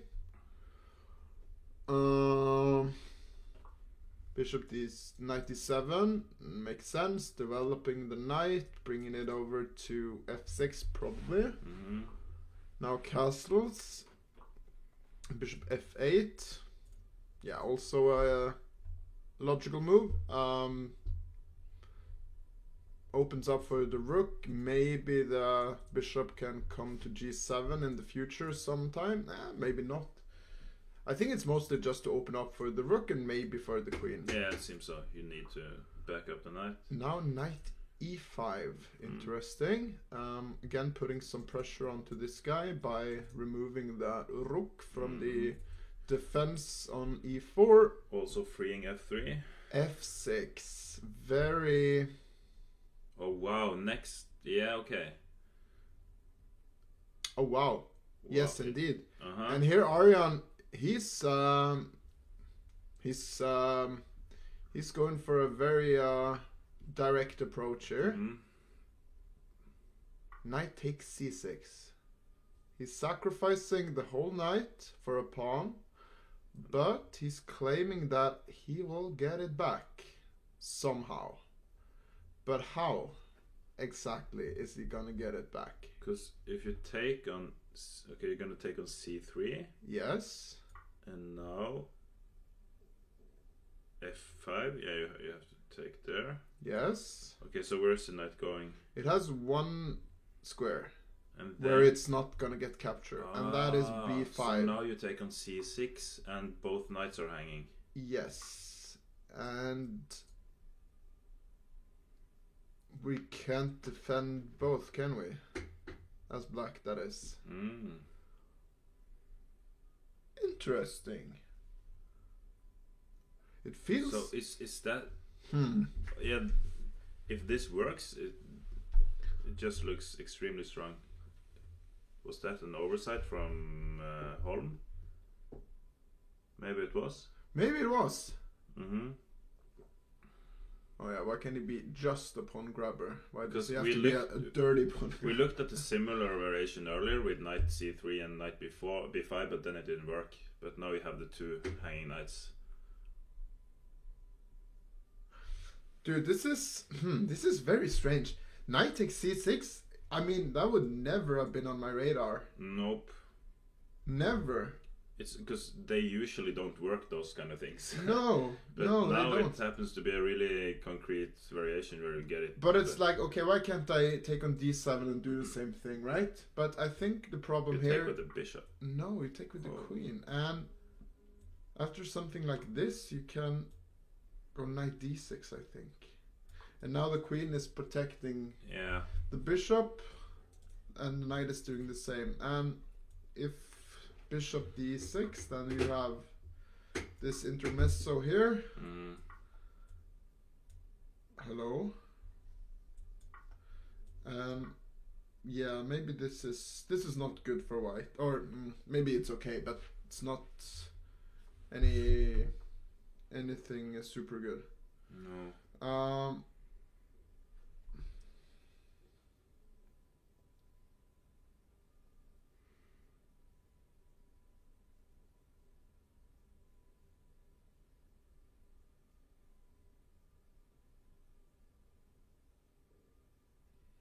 Just doing some F3. Practical stuff. And Holm is thinking, if I just go back to the position after F3, Holm is down to 40 minutes, 38 minutes now.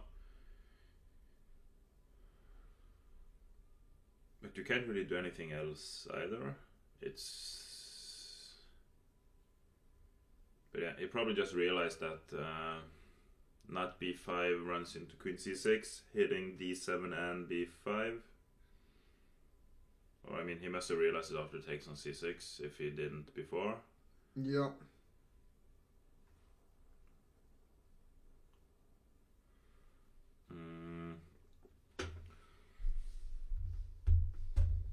Yeah, I'm gonna check the okay.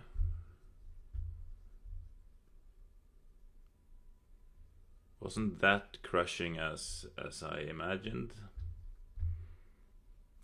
Just gonna take a look at Hobba versus Frode Ørkedal, where nothing has happened, so we're gonna skip to the next game. Haug against Fossum with the Sicilian Maroczy bind. Yeah, and just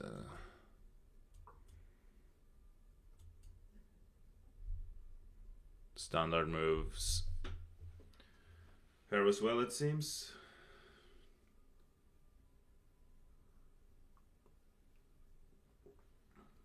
Let's see.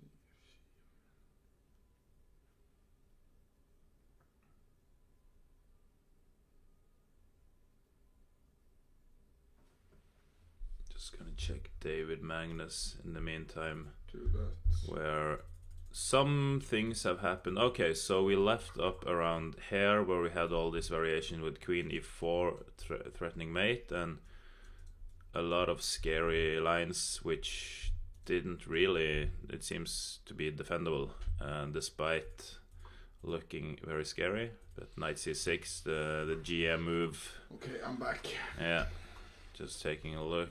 Okay, so the knight eventually landed on e3.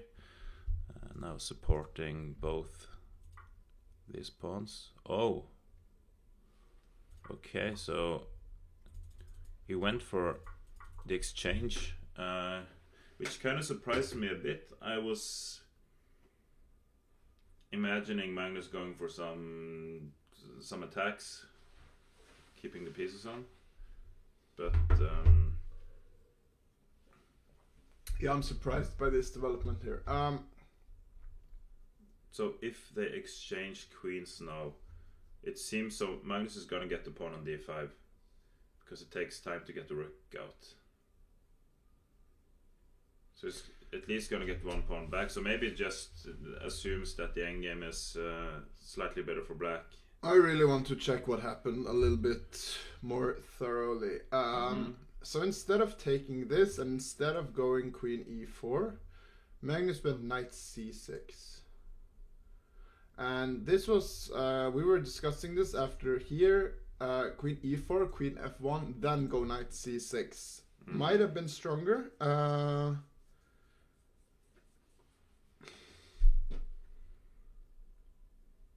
But he went knight c6 immediately instead, okay?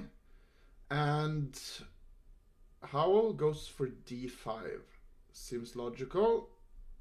Hitting the knight, blocking the bishop a little bit. Now knight d4. And Howell goes for the, let's say, only move, I think, in the position, which defends everything more or less. Knight e3. But the drawback here is, I mean, you're protecting this guy very well now. But Magnus gets the bishop pair.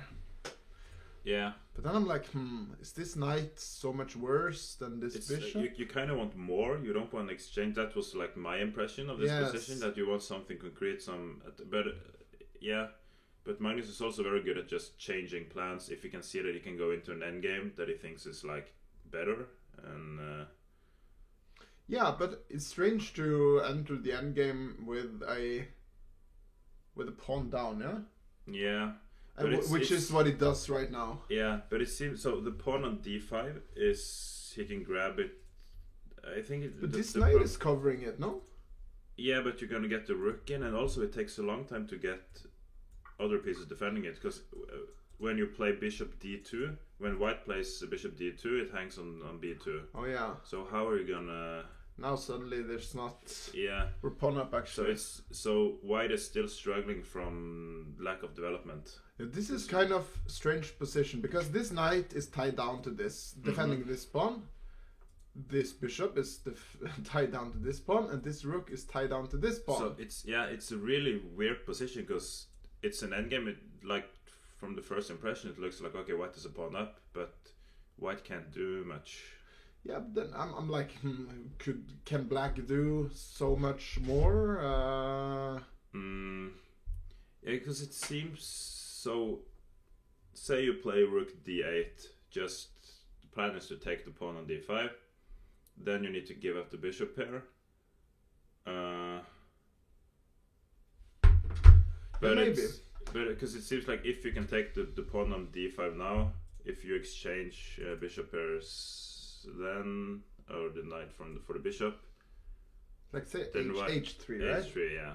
But then how do you continue with black here? You want to go rook here, or b4, b3? Is that a? Yeah, maybe. But it's like, I do nothing, and then a3, yeah. Yeah. Is this? Do you gain anything by getting the pawn here? This seems like a classic, like, grindable position for black, though, because white can't move the bishop. Yeah, maybe you're right, because this rook is never gonna get out as long as this bishop is stuck. So maybe you can go like here and here. Strangely enough, keeping this guy more or less dead in the water. So white can try rook b1 just to defend the pawn, but then maybe like bishop a6 to get the bishop to d3 to just push it back, or even not. Yeah, in this position you can take. So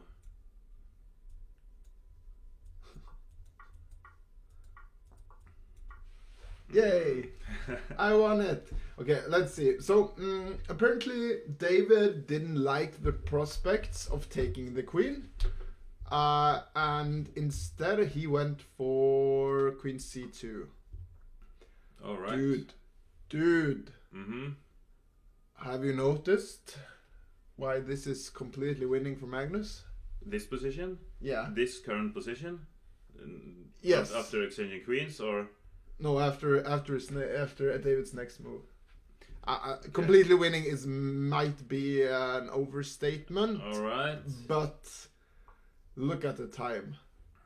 Oh, wow. David is down to 19 minutes, whereas Magnus has 1 hour and 10. Wow. So the time difference here is massive. Like, and it's also like, yeah, David got to defend with 20 minutes. Massive time advantage for Magnus here. What was that sound? Yeah, I'm just crushing some. I think it's arrived. Yeah. You're good. You're doing good. So queen c2 is interesting though, because it's hitting this pawn, and yeah, when do you want to get this rook into the action? That's my question. Magnus doesn't care about this rook. He says, I want this pawn now. Strange decision, I feel like, because I thought this was my jewel and I wanted this to deliver checkmate, but... So now you take on d5, okay? So and queen takes. And now David is thinking yet again. Can David finally get his bishop out safely? Maybe. For the first time in the game? Bishop e3. He can get it out. What is the problem? But now I feel like this has fizzled out into nothing. It's like, okay, Magnus has massive time advantage, but his pawns are a bit weaker, and there's not any development advantage for black. Yeah, bishop e3 actually played. This seems kind of weird to me that it ended up. There seemed to be so much potential. Yes. It's like you need to make luft somehow. Like h5 maybe is a move. And if you take here, then I think this is good for black, because now you also get this pawn. Mm-hmm. So I think this is not playable.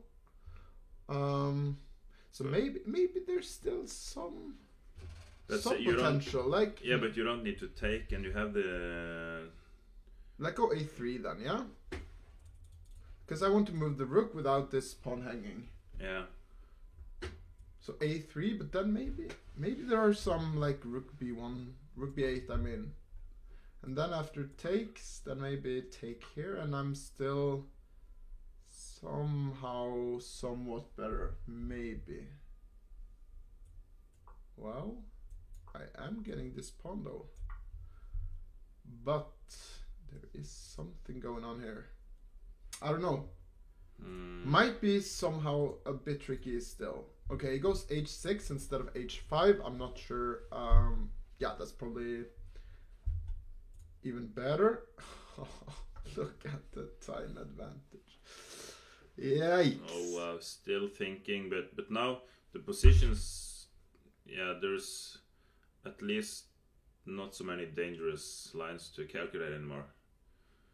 He's gotten the bishop out. There doesn't seem to be any like concrete troubles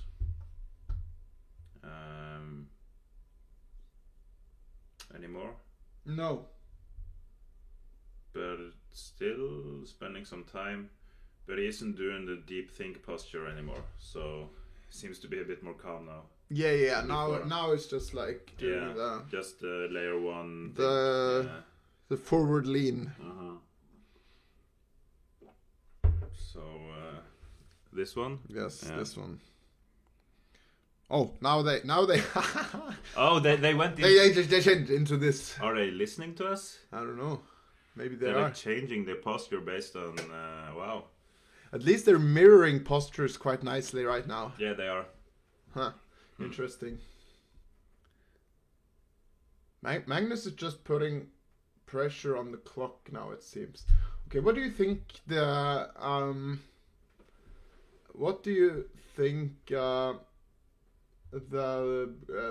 engine evaluation here is? I think it's 0. I think it's 0 actually. Yeah, right? Yeah. I think it's 0 too. Yeah. I'm hoping it's not, but I think it is. Yeah. Yeah, it's 0. Yeah. Everything's just 0, 0, 0. Yeah. So I'm wondering, Magnus had an advantage here? No, it was 0 here as well. What, really? Okay. There seemed to be so much here, but yeah. So probably this game is just more or less perfect play. Yeah, it shows how they're the super GMs. That it seems so complicated, and it was 0 all the time, all along. Yeah, it's been 0 all along actually, but like this is much. Yeah, this is of course much easier to see. It's 0 because there were a lot of. It is, but there's still. I mean, this is still not over. No, definitely not. Because Magnus has won a lot of games, of 0 games, and especially the time difference. Yeah. this is what makes Magnus so good. I mean, he's playing chess. For him is a practical game. Yeah, it's not like this science where he's trying to beat the position. He's trying to beat the other player. And you see what he's doing now on the clock. He's playing very quickly, trying to get David uncomfortable making a mistake. Just the slightest mistake. Yeah, you saw the game yesterday against Hammer? Yeah, when he finally did out of nowhere he had the mate threat. And yeah, but it was like he was building up some pressure over a long period of time, and yeah, even though the position was objectively a draw, Magnus is just like he's making some moves, putting out some pressure, and you're. After a while, suddenly, you are gonna make it. Like that's what's so hard to play against Magnus, because he's putting pressure on you, and you have to play. And sooner or later, you are gonna make a mistake, and then he'll come for you. Did I see a move that was being made, or no? Was it just David switching posture? Not sure.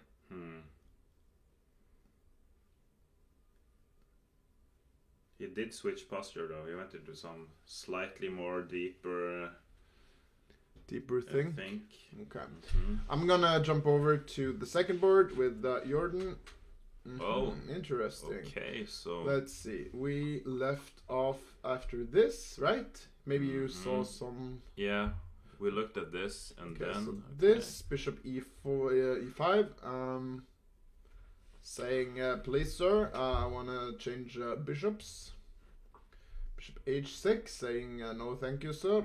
I'm wondering what would happen after this, but maybe actually you can trade somehow and then go... Because at least now black doesn't get the knight to e5 for free. Yes, because this is hanging then. Yeah. So this maybe, and then maybe here. Might be something. I don't know.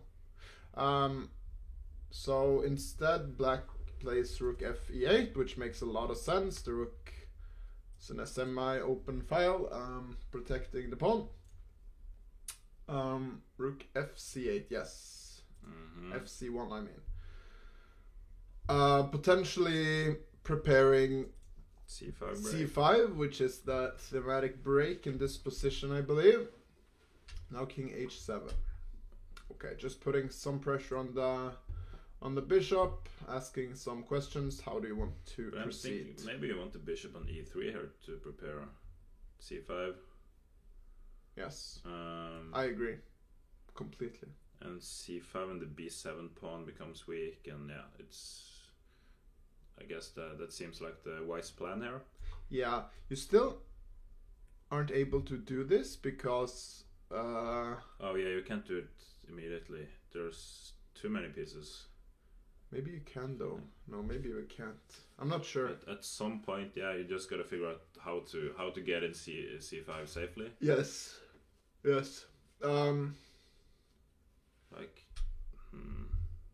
Okay, so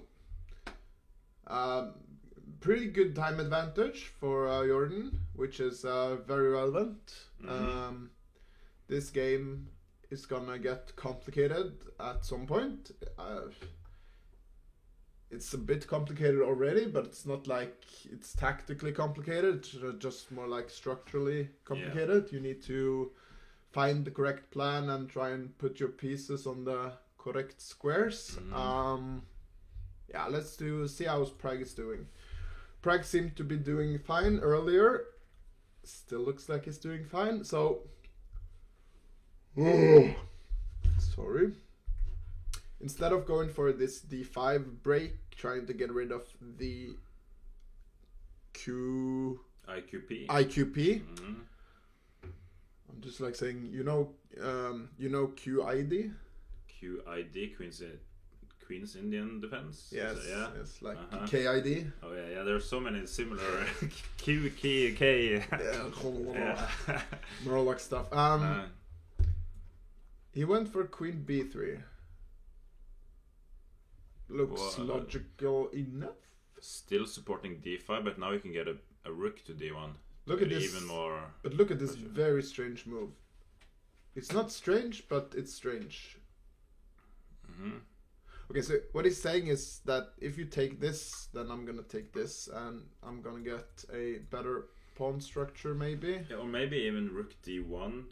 There's I'm not sure. Like rook d1 now, and do you have any like here? Yeah, maybe it doesn't work. I'm just thinking like a knight move here, but there's no danger. It's just.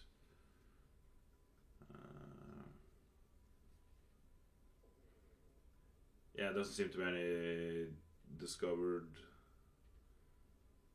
Yeah, there are no discovered. I was just taking a look at it.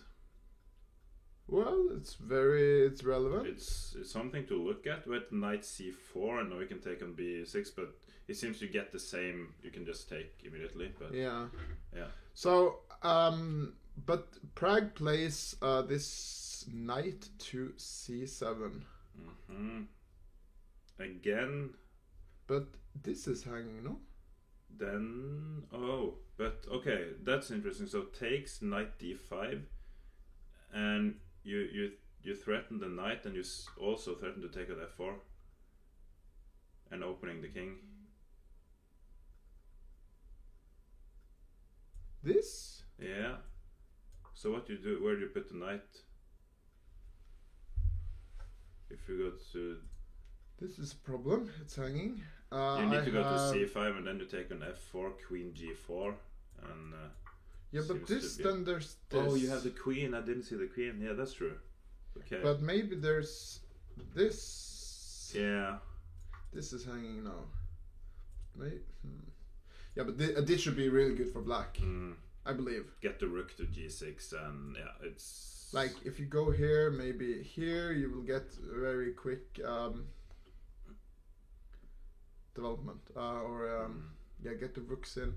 Even though it's even material, but these pawns are so weak, and these are pretty strong. Yeah.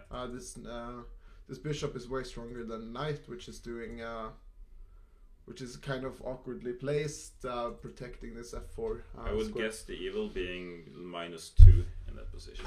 In the end position, maybe even 2.5. Let's see, how was this? Let's see. I'll guess -2.5 in the. Where is the position? There, yeah. Here we go. Yeah. 2.5. I said. Oh, close. Yeah, pretty close.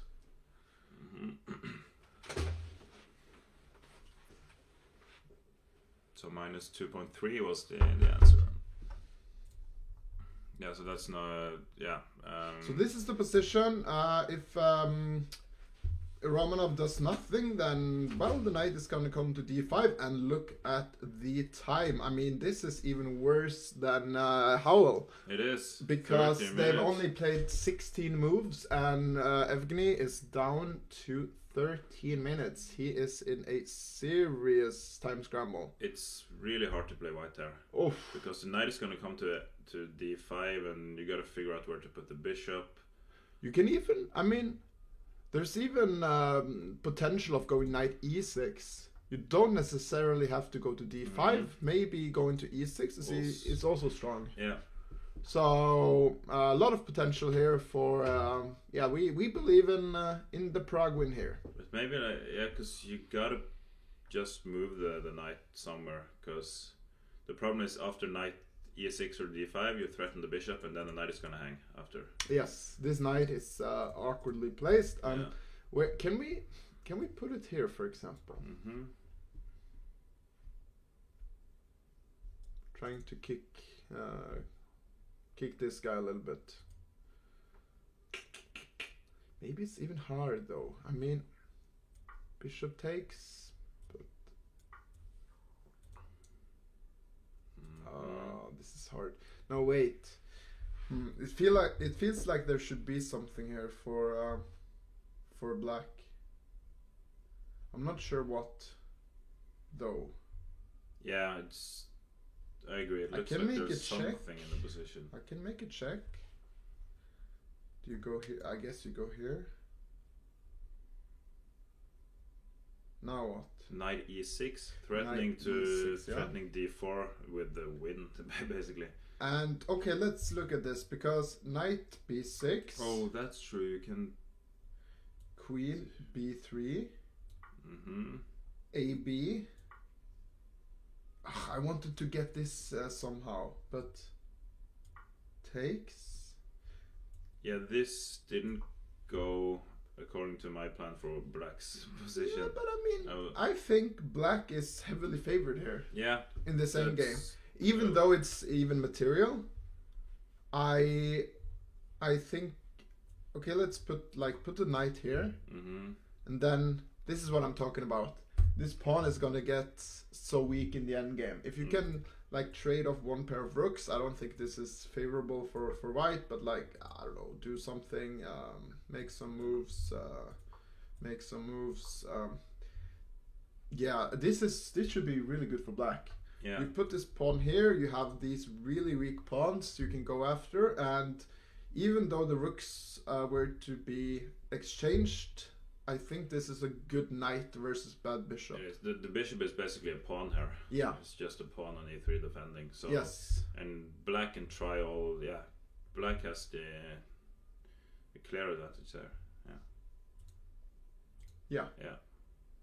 Like very nice advantage. So very tough position for Romanov. He's down to 10 minutes. This is going to be a time scramble for sure. And I'm sure that Pragg wants to strike back with a nice victory in this game after he has played two draws in the first two rounds on Friday and yesterday. Yeah. Against the Norwegian youngsters. Oh yes. Yes. They're tricky. Let's take a look at Arjan Tari. Ooh, here we have action. This is a pretty action-packed game, I would say. So Arjan. Sacrificing the knight on c6, very cool move. Playing f3 and now queen e7. Just defended, yeah. Okay. Fe, de, bishop c4, check, king h8, and now boom, d5. Ooh, yeah, I like Arjan is pushing in this game. Wow. Okay, what do you play? I was thinking like knight b6, but then d6. Knight b6, then d6, yeah? But like queen d7. Then you gotta move the bishop. Okay, but now... Maybe this is hanging. Yeah, maybe. But maybe it's not. Oh, it is not. Because this... Oh, yeah. But it's still a pawn that could potentially be weak and could be captured in like 5 moves or so. So you gotta make sure you don't just lose it before playing it. Yes. Okay, so let's look at the most. Okay, actually, there's a move here. Oh, this is a tough position to analyze because there are so many concrete things that we should look at, but it's probably really tough to play as well. Okay, so let's see. Knight e5, I mean, first of all, we can win some material here with white if we take it. And we have to take with the queen unless... if else this is gonna hang. Then we can grab this. And the question is, how much are we up? We are up 1 pawn exactly, but black has the bishop here, and this guy is maybe weak, maybe strong, not sure. But Arjan does not go for this. He calmly and collectedly keeps the bishop pair. Keeps the tension and the bishop pair with going bishop b3.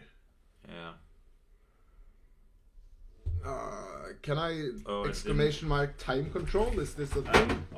I don't think I added it, but I will. Okay. I just added the boards command, but it's 90 plus 30 and then 30 more. Yeah. So I'm just saying 90 plus 30 plus 30. Yeah. Let's take a yup. Oh yeah? Yeah. Come on.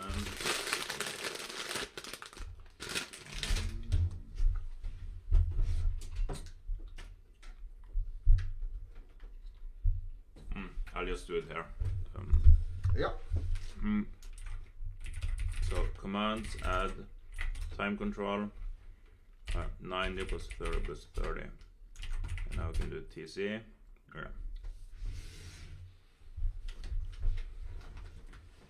Mm-hmm.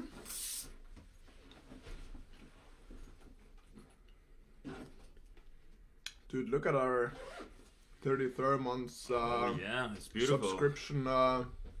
It's actually pretty cool. Mm-hmm.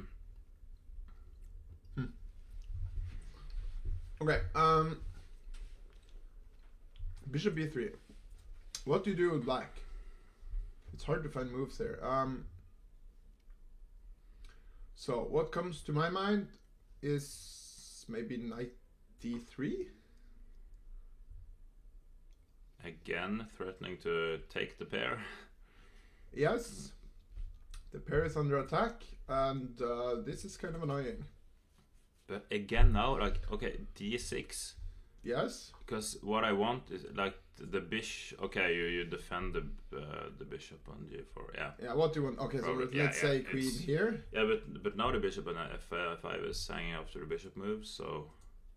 That there's probably, you can just move. Yeah, but there's not so many good squares. I mean, yes, I can go here and say, haha.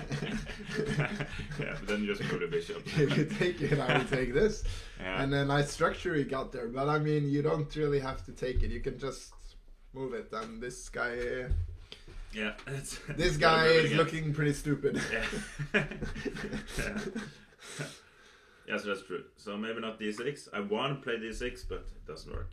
Yeah, but I mean, you don't really have to play d6 for this move to look stupid to begin with. Like here maybe. But I guess this is the move either way. But maybe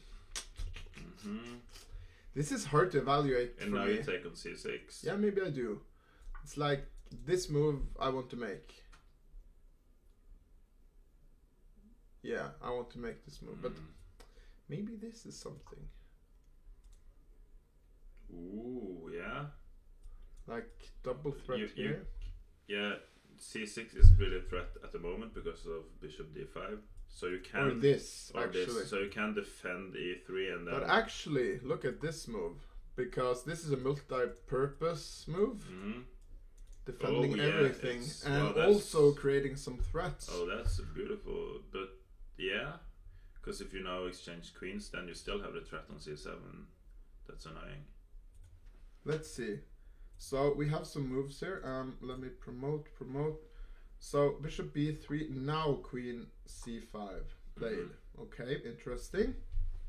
So we are looking at some of the correct things here, I think.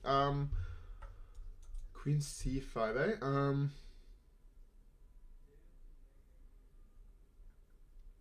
This is really very concrete stuff. Very...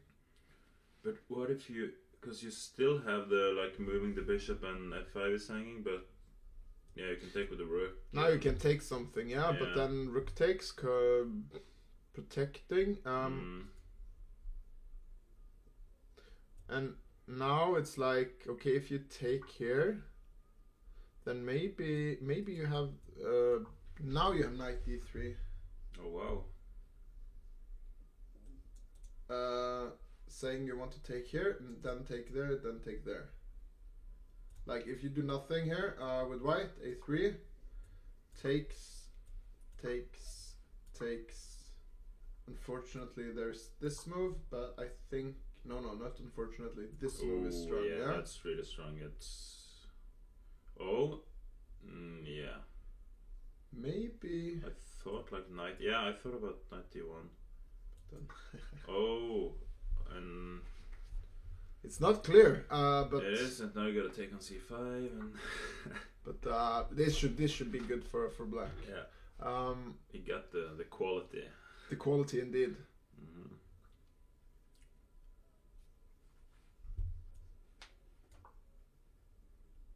Then there's this.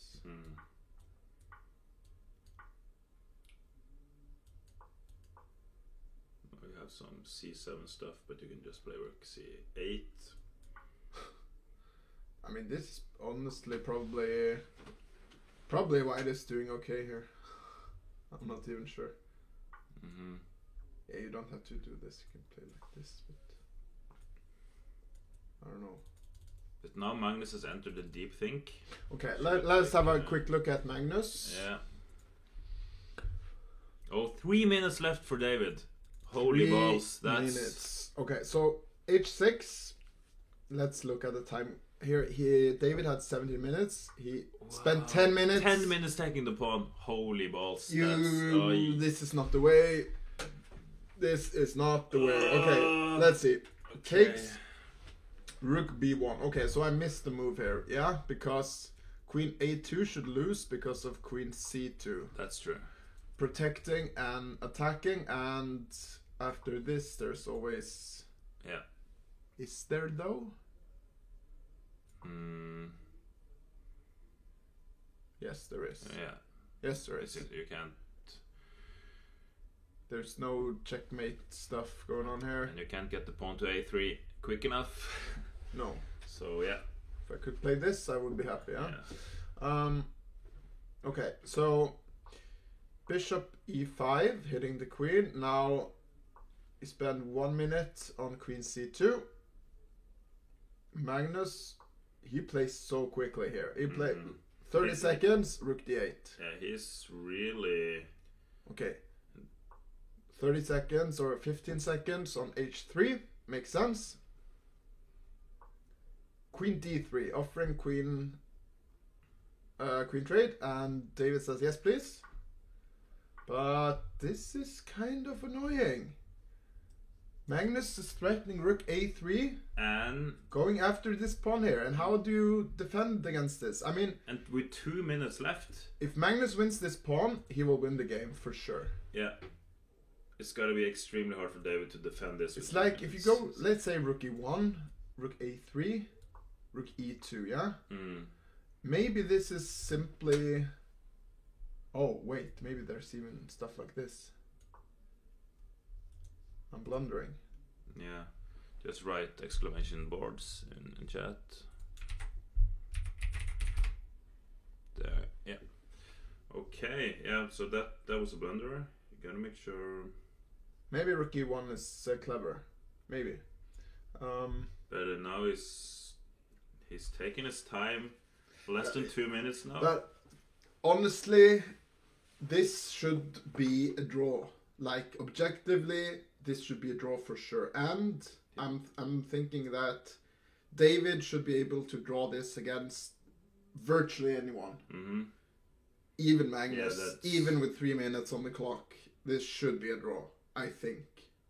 So You don't think? I mean, yeah, it's symmetrical. It's symmetrical. It's not like David has any weaknesses. Magnus has maybe slightly, ever so slightly better coordination with the rook, but it's so little. It's got to be super well. Magnus is gonna try though. He's gonna try. I'm when getting do more. They get? Is it after 40 moves? They get 40 30 moves. minutes extra. Yes. Yeah. So yes. 10 more moves for David to. 10 more moves. Okay. I'm actually more positive after checking the computer evaluation than I was before, because I thought the engine would just say 0.0, but it says like we're so slightly black has a little bit, and black can go f6, and I think the point is just run with the king. Get the king into the action quickly, and you will get there quicker than white. You will. And then just go for the pawn on a2. Yeah. This is the target. Bring the rook in, and yeah, cause bring all the pieces. Bring the rook over here, and then the run with the king. Yeah. So the plan. Oh my.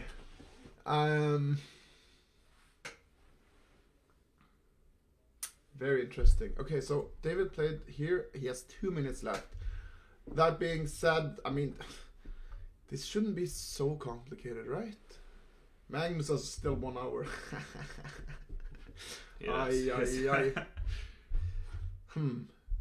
So he's thinking now. Yes. But he's gonna try to play quickly just because of David's. Yes, time, I mean absolutely, but He should also be a bit wary when he feels like there's something here. Like, try and put the most pressure possible on David, but still play quickly enough to press him on the clock. Okay, interesting. Let's see. We were looking at Arian. We can take a quick look at the 5th board, which we haven't had spent much time on at all. Okay, so let's see. We had this position. Incoming. Is these? Ooh, nice. Oh, it went off. I think. Oh, wow. Okay. Get it out. Bishop b7 takes. Rook c1. Seems to me like White has wasted a lot of tempo. But this is a classical Hobber game. Yes. Now just trading off some pieces, but Black should be doing very well here, I feel like. How do you defend this guy? It's like this? No. White is in trouble. I can tell you already. Ooh, and he has 18 minutes left. Yeah, look at this. The thing is that White has spent a lot of tempis doing getting the normal position. Like, if you look here, normally this pawn would go here and this knight would go not to d2 but to c3, and this bishop you could get b2 very quickly. But here you get like, okay, so you play rook b1, and now after playing c3 you go c4, so that's a tempo loss. It is. Where the pawn was supposed to be there already.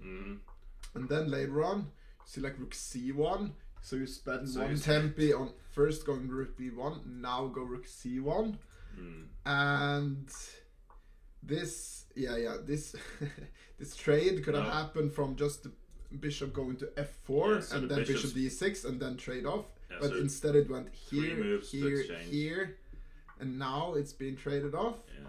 And this Black is in control here. Frodo will win this game. Very nice. I believe. Yeah, it seems Hobber's in trouble, especially with the time as well. And Yep. Okay. And the last board we have the hero of the match. Ooh, this looks good for White now. I told you about the hero of the match. Yeah. Yes. Johannes Haug. Oh, Johannes Haug, yeah. Yeah, he claimed. He promised that he would be the hero of the match. Right, Yes, because he has not delivered thus far in the tournament with draw on Friday and loss yesterday. So he said he would redeem himself by being the hero today. Yeah, that's good. Yeah. So now I really want to get the knight to d4. Let's see. We left it off in after this. So a6, a3. a3 is tricky. So you want to go b4. Take some terrain, no? Space. So, yeah. I like terrain. Terrain, yeah. Terrain. Yeah. Capturing some terrain. Yes. Okay, knight d7. Very thematical. Putting the knight either on one of these squares, usually.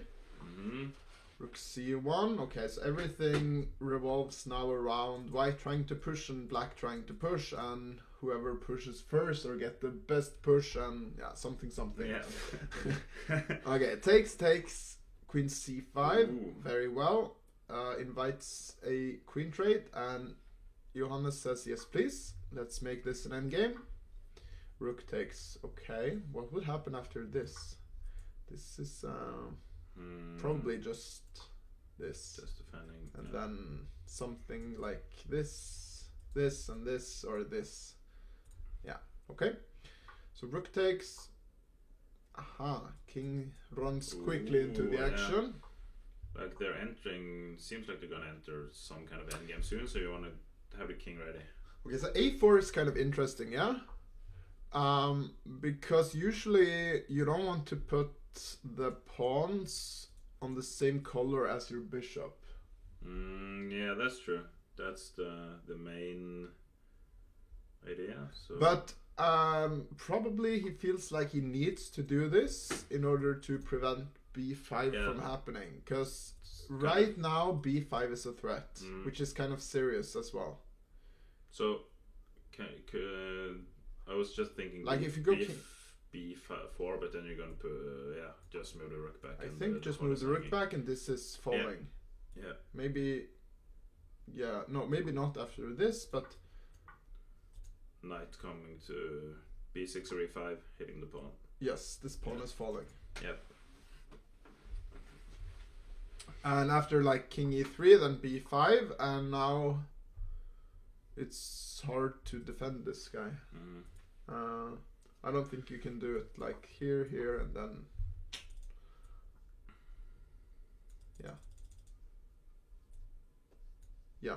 yeah. So a4, now a5. Oh wow. Yeah, this is interesting because now white is saying, okay, you're putting all your pawns on white. I also have a white squared bishop. Let me put my pawns on black and fixate your pawns on white. Oh yeah. Yeah. So black is trying to get what black really wants here is like knight d5 takes, somehow take and get this good knight versus bad bishop endgame. This is what black is dreaming of, I think. I'm not sure if this exactly it's the way exactly, but yeah. But somehow I think, well, yeah. So you don't want to, probably don't want to exchange the. I would like to put the knight on d4 instead. And if we go back to what happened, like maybe get it here, something like there. Yeah. Then you can exchange the bishop. How? If you want to, like, not exchange, but take it with a knight. But you're still left with a bad bishop, so yeah, bad bishop, good knight. So probably not. I think yes. Yeah. The problem for white, kind of, is that black would like to trade off all the pieces except this guy. So as long as black can trade off rooks or either of these against this, black is happy. White only wants to trade off this guy. Really wants to get rid of it, but it's really hard to get this outside of the pawn chain. It is. Because like, it's stuck. You need to play like f4 somehow, but you can't just like f4, h3, bishop g. It takes a long time, and yeah, you it does. Really can't do it. So it's hard to activate this. I don't know if okay, f4 actually played. Yeah. Prevents this. Maybe he wants to play g3, bishop here. Maybe the bishop has some prospects in the future. And now knight 5 to c6. Knight 5 to c6? Interesting. Yeah, that was the position where I was like thinking of knight b6, d4, just because you have. F4 was played, okay? Because I'm also thinking if you can take on e6, then black will get a.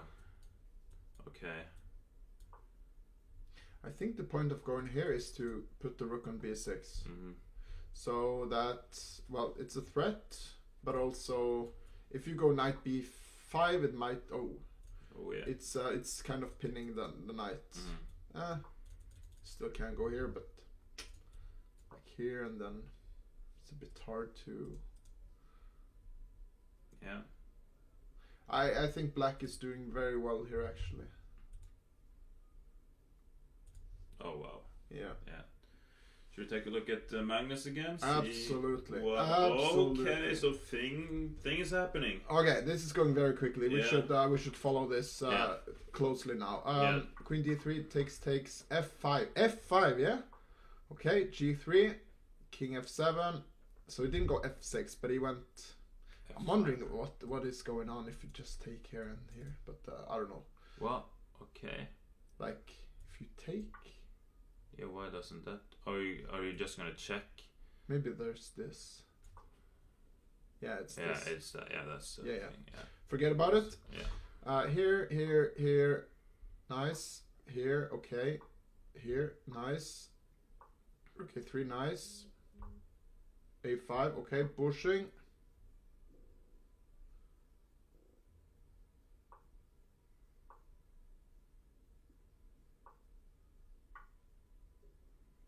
GF. Is this anything at all?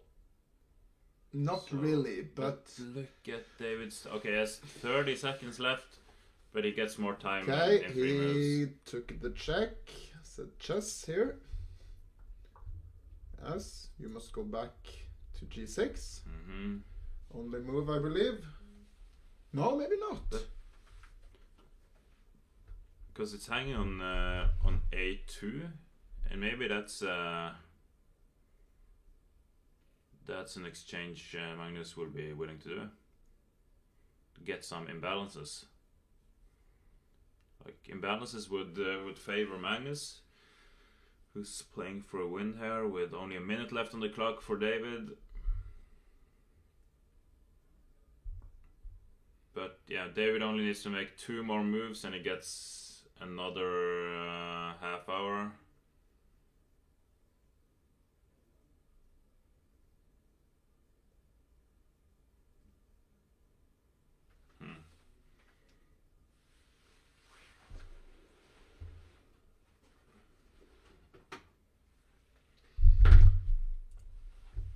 So we were thinking like King E6, and if takes, then you're gonna take there, and at least you have created some imbalances now. Oh yeah, but White doesn't need to. White can just go back. Yeah, but now like and also you have the pawn on A3.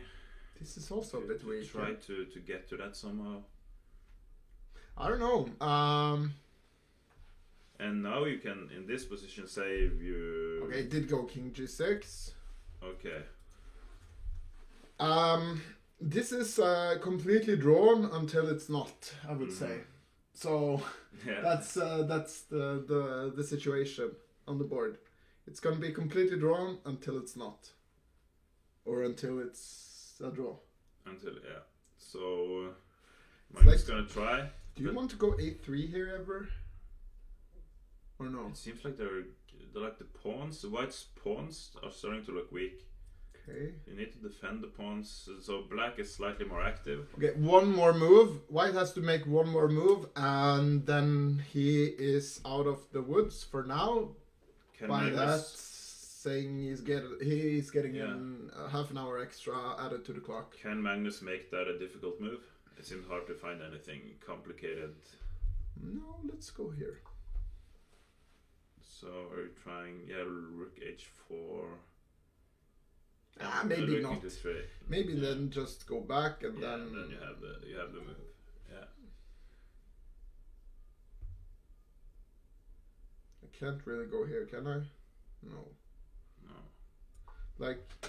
Oh come on! I need to make the writing board. It's boards. I can add board as well. So. Commands, add board. There we go. Okay. So yeah, now you have Rook C2 is the move, and now it's Magnus's turn to try to make David's last move a difficult one.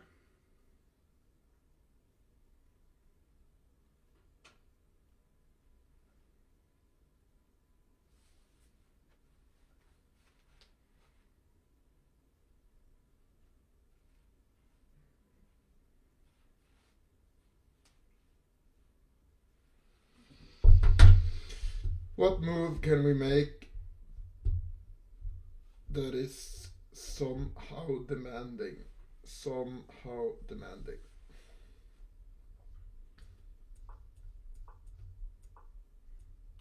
You're taking it. It's hanging. Oh, yes. Bishops can take. Thank you. Take rooks. They can take diagonally as well. They can. Yes.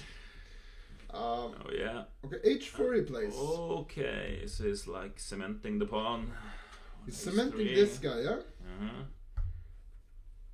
Yeah, because it is potentially a weak pawn, because the king kind of needs to be protected, be in that area. But hang out in the neighborhood. He needs to hang out near that pawn. Yes. But Magnus can kind of just run around. I mean, I don't think this is gonna be a victory for Magnus. I think this is gonna be a draw, but.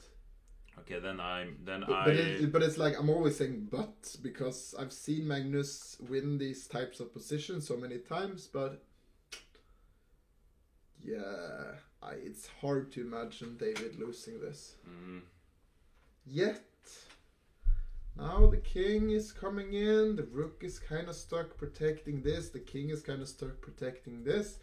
Magnus can go around with his king, run around, harassing white a little bit, maybe creating some weaknesses, maybe try and squeeze something.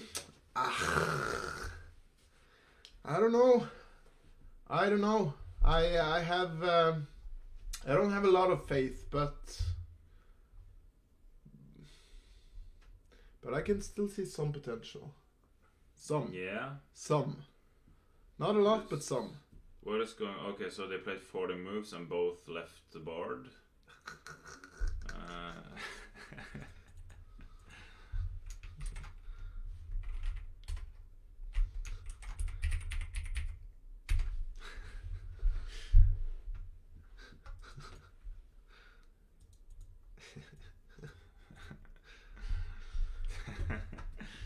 Yes, there are other ways to look at these games if you don't want to look at these two.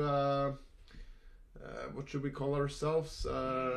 Donkeys or goons? Goons. I like goons. Yeah. Muppets. Muppets.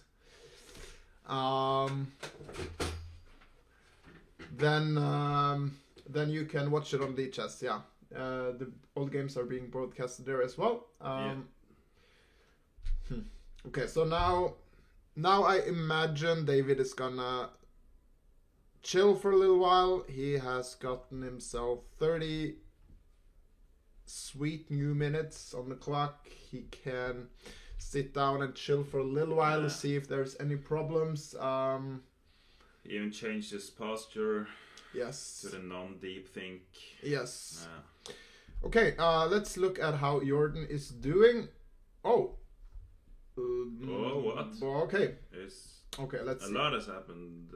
A lot has happened. Oh, yeah. Let me take a banana with that. Yeah.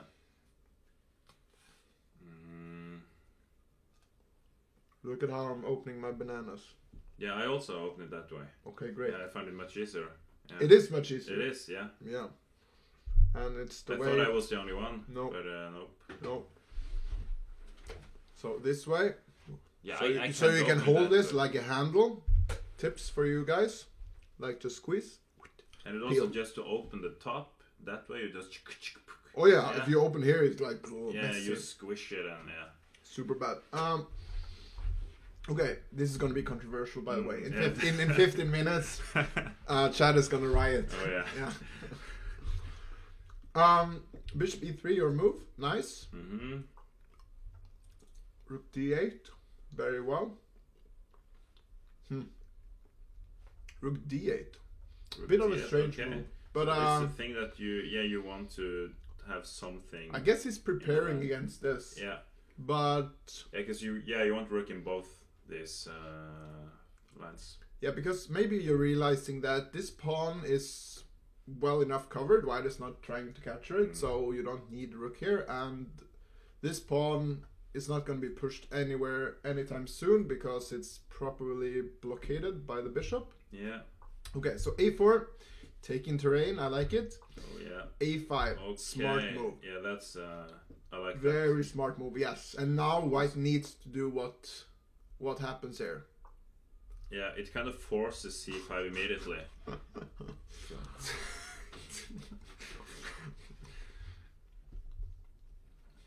Okay, c5 takes on b4. Okay, yeah. Yes. c6, yes. Ooh, yeah. This is getting tricky now. I'm wondering what happened if it took like this. So if you take with the... Okay, yeah. Maybe take here. And then the pawn on b7 is going to be... Yeah, but is it though? It's like... Okay. Maybe even here, just to cement this guy and protect this. But now I want to play rook b5 and... Yeah, I'm gonna go here. Oh, wow. Rook b1. Rook b1 and maybe rook yeah, e7. okay. So you can defend it, just seems like... Yeah. I'm gonna check this very, very quickly. So here, let's see here. b6 or rook b5 is also fine. No. Yeah. Let me just take and go and hit this button. Yes. Yes. Good.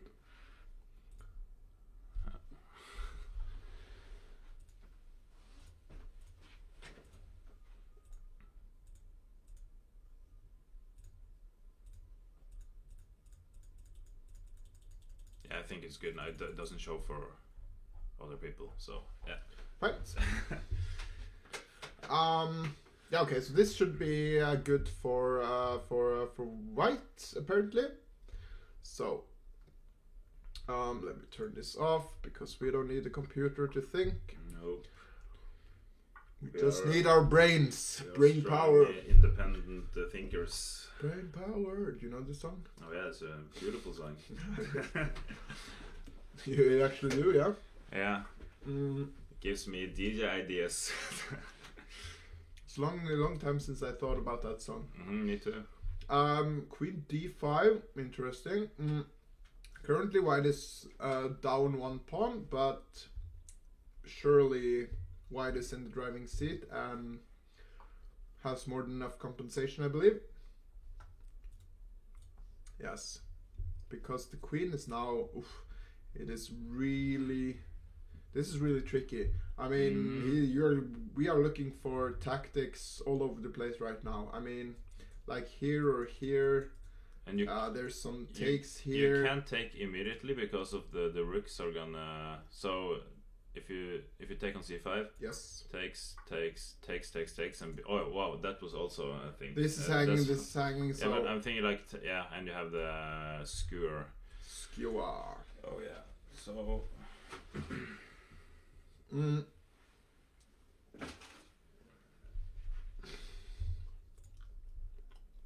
So what do we do?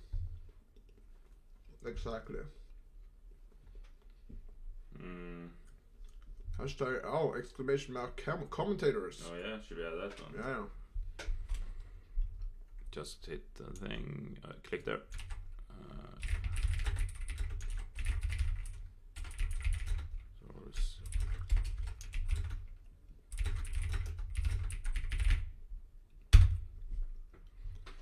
So in the description, I called you DJ Asios rather than LM Asios. I have two titles, LM and DJ. So yeah. You know how to do in Germany? It's the like titles? Yeah. You can be like 3 titles, and you put it all in front of the name. Yeah. Like and they use it like, every occasion. Yeah. You can be like Doctor, Professor, LM, DJ Asios. Yeah, so it can be LM DJ. Yes. So I think you should do the same. Yeah. Offer means sacrifice. Oh yeah.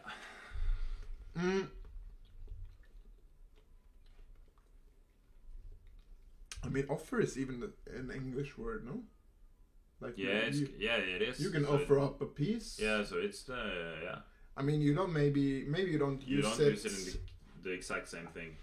Like in the exact same way, it's but somewhere you do like offer Tilby. Yeah. Yeah. Yeah, right. So it's not exactly the same, but it's kind of in the same ballpark. It's in the same ballpark. It is. Okay. I'm struggling to find moves here. I have to admit. Okay, let's go rook b5. Let me go a6 actually. Mm-hmm. Can I do that? What if you take? I was banking on this, but that's... on b4. Okay, let me try... Okay, yeah, let me try this. Maybe that works, yeah. It seems to work. And if this, then... this. Ooh, wow. And this... No! And if we count... Okay, and... So you're... Yeah. Down a couple of pawns. Wait. Here. Oh! Why isn't this working? It should work. Damn it. Okay. Okay, let me try this then. Mm-hmm. This. Threatening f4. And threatening the rook. And the rook, so there's a double... Okay, and the a6 is hanging if the rook is leaving, so yeah. This should be winning. Okay, yeah, there's too much to... Oh wow, and it wasn't as winning as I... Okay, so there's still this. Yeah. I don't know. This is very complicated. He played rook b5. Played rook b5. I think that was one of the best moves. Yeah. So...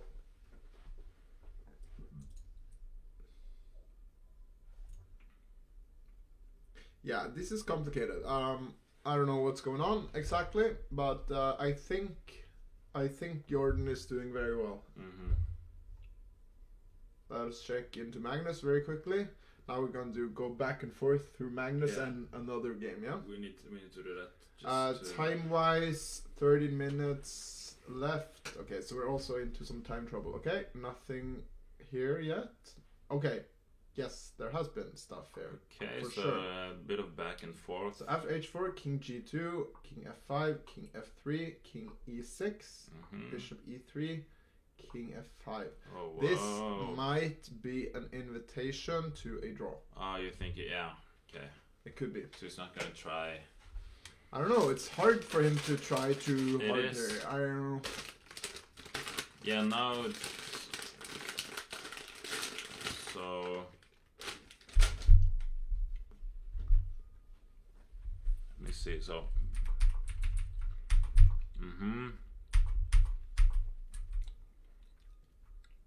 David thinking here.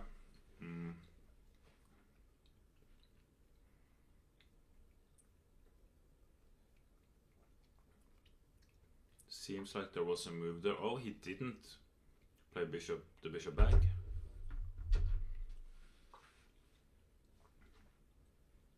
Oh, we can probably get the perpetual. Yeah, okay, so now he's going for a perpetual by bishop. Rook c5, king e6, rook c2. Oh, they took the draw. Okay. They shaked on it, yeah.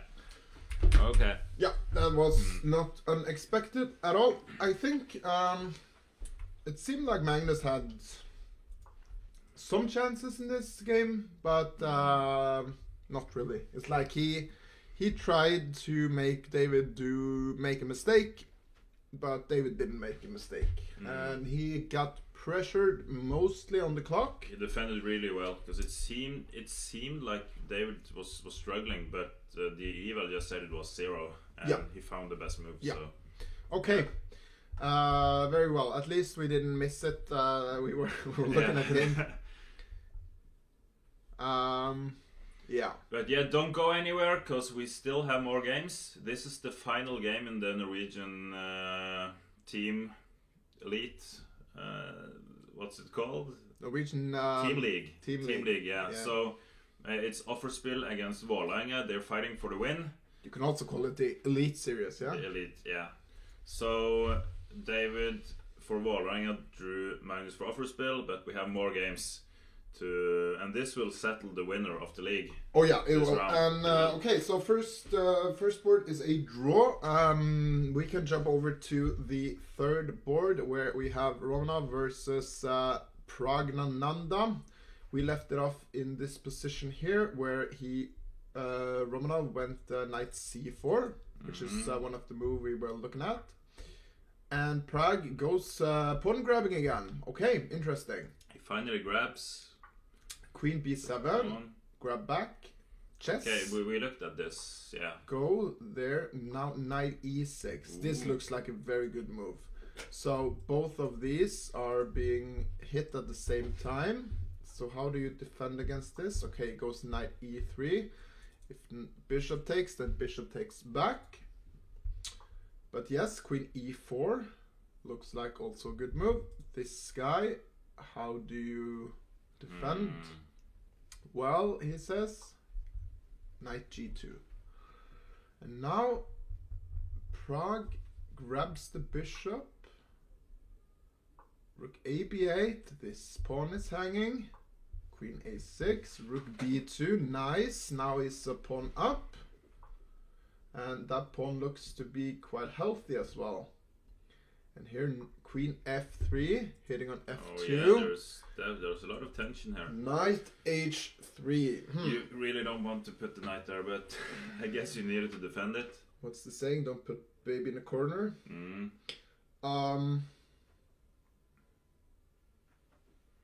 Okay, so the knight is stuck on h3, defending f2. I'm like looking for a final blow here, actually. Like I want to go h5 again, h5, h4.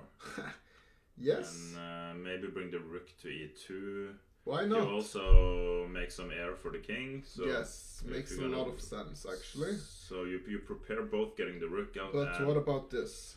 Oh, it's hanging. Yeah, I didn't look at white's moves. Only black's plans. So. but it's like maybe even this is okay. Like you take here. Clean pawn up. This should be quite annoying. Okay, that's something else. He goes for c5. Okay, yeah, that seems a great preparation. But now queen a7 because suddenly. Now I want to go h5. Let's go. Ah, yes. Now h5, yeah. And yeah, because you don't have the exchange of queens anymore. And look at the time here. So Romanov is down to 2 minutes and 44 seconds. And he has to play 14 more moves in 3 minutes, and also of course 30 seconds per move. But yeah, and it's a tricky position to be down to 2 minutes in. Yeah, he's under a lot of pressure. Okay.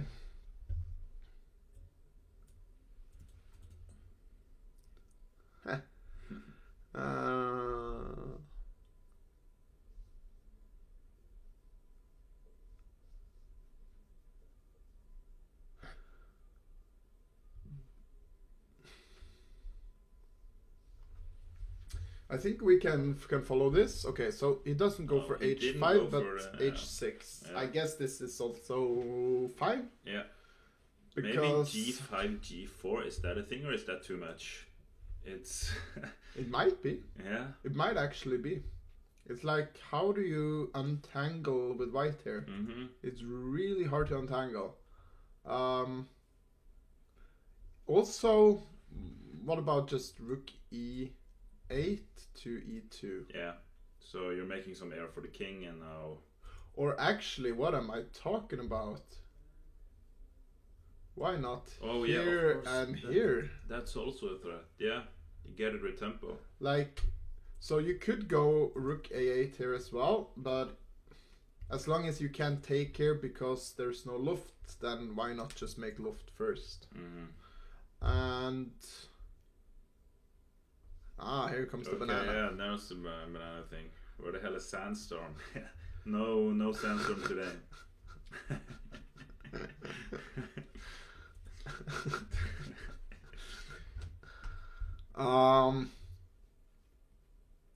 No, this is probably just one. I believe Pragg is just winning here. Yeah, rook a8, a2. Yeah, and now we are looking at Jordan versus Yilmaz, where you can see Yilmaz is he's sweating. Yeah, he's scrubbing his back. Yeah, he's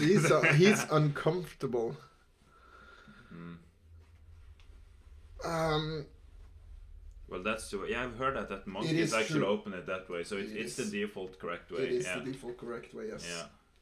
Oh, look at the time here. Oh, it's ticking. It is ticking. What do you have, Romanov? Do you have anything?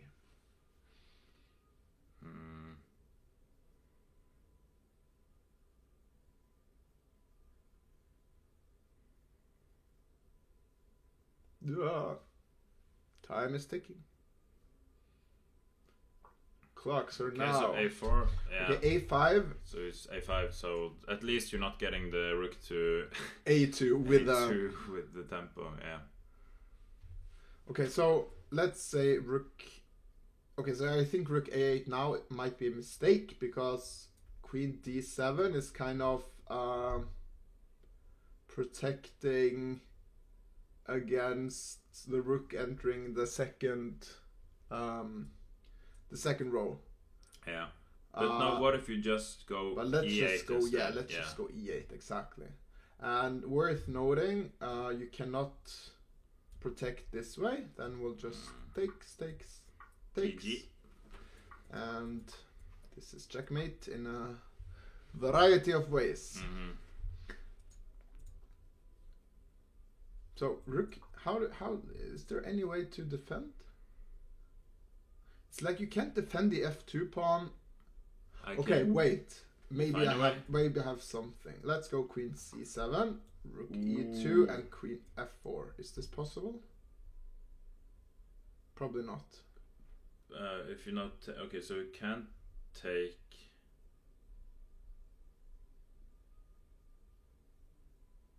But what I wanted to play after queen. Okay. Boom. And that's what was that forced? Go back a couple of moves. No.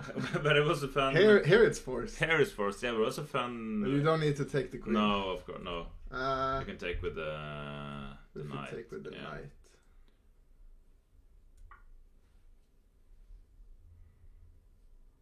Yeah, that was stupid. Let's go banana, boys.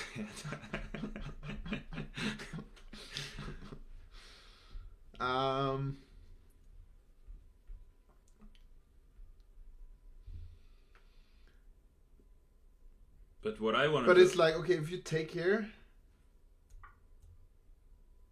you have to play the pawn, no? Yeah. And the knight is still. You don't want the knight pick up this guy. Yeah. But I was also thinking G5 just to prevent queen F4 after queen C7. So now G5 and you also, but it's kind of weird if it works. It's probably working. I think there seems to be a lot of ways to win. So you can probably just go rook E2 and exchange as well, and you'll get a pawn. Yes. But G5 and then. What about things like this, like rook B1?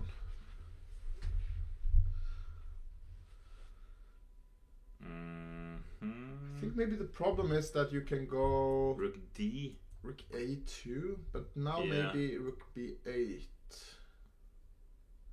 And worth noting, if you take, then. Oh yeah. This is the problem. Yeah. But I wanted to go to D2 instead because you have the same thing that the point is that you can't go D or A. Yes. At least now, but there's still. Yeah. It's preventing the doubling of rooks, at least. Yes. But this though.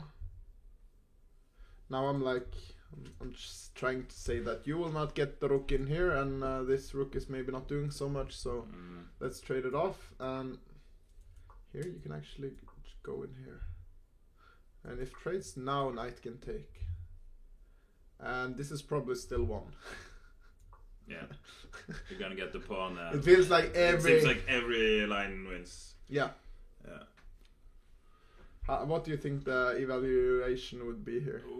Minus 1.9. No, minus 2.4. I agree. Okay, it's way. Yeah. It's minus 6. So it has found something. It is actually super lost. Wow. Yeah. Then I think, okay, I want to check if G5 is in the winning line. Okay. Because it is. Top choice. G5 is the top choice. Very nice. Very nice. Mm-hmm. That's a fun move. So it is. And then, yeah, so it is G5 and Rook E8. Avoiding Queen F4, it seems. Yeah, this is... Prague's gonna win this game. Perfect. Mm-hmm. Okay, let's have a quick look at Jordan.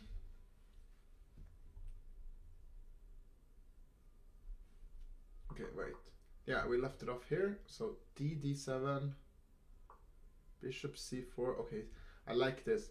When it's like, it's really tense, but you're not, you're just building up the pressure still. Yeah. Like, Rook B1, yes. Maybe I'm gonna do some break in an entry here. Somehow, I don't know yet, but you will need to make a move, Mr. Black, and yeah, Black has no plans really. It's just to try to hang. Yeah, it's really hard to do. Yeah. To do nothing in chess. It is. Yeah. Super hard. So just trying to hang in there and hope that White don't break through. Yes. All right. Orion, how are you doing? Are you winning? Maybe not. Maybe not. I don't know. Looks like he's doing well. Looks like it is very unbalanced, and Christian is down a lot on the clock. Let's see. So D5. Yeah, we left it off approximately here, I believe. Now Arian found this move, Bishop A4. Interesting. Pinning this pawn, and Christian says no, that wasn't pinned. Oh yeah. Arian says thank you, I will take your quality, and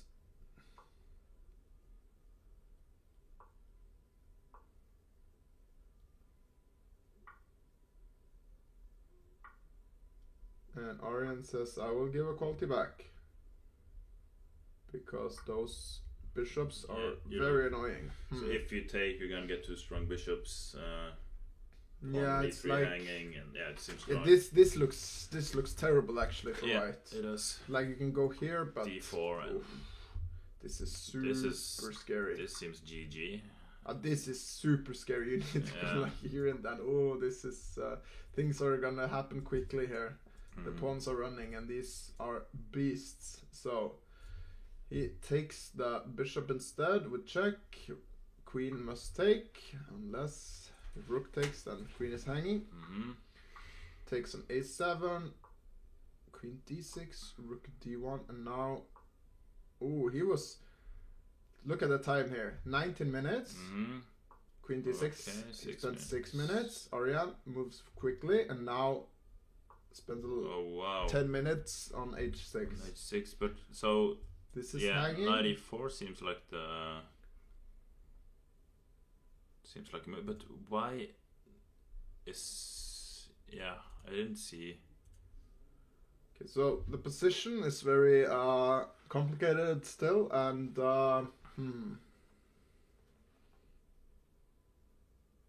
weird.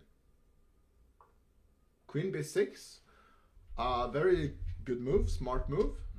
Threatens to take on d5 either with the rook or the knight. Keep up some pressure. What happens on this move exactly? Well, maybe you can actually just take. Oh wow, that's beautiful. Yeah.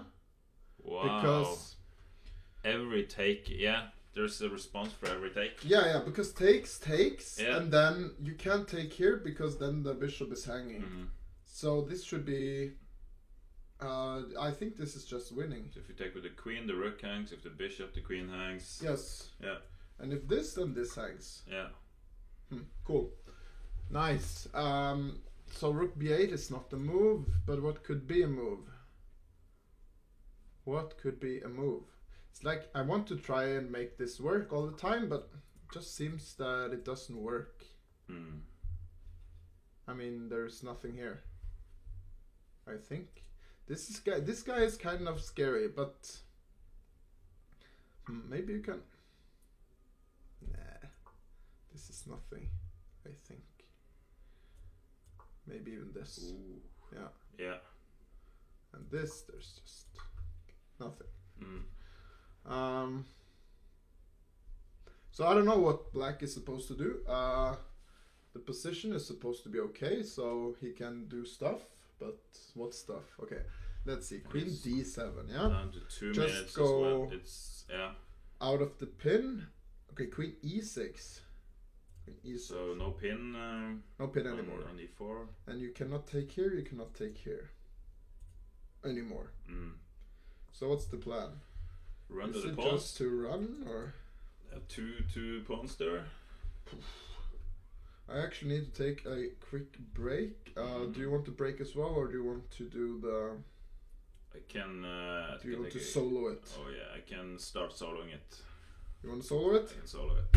Okay, solo it. I'll be back very soon. Yeah.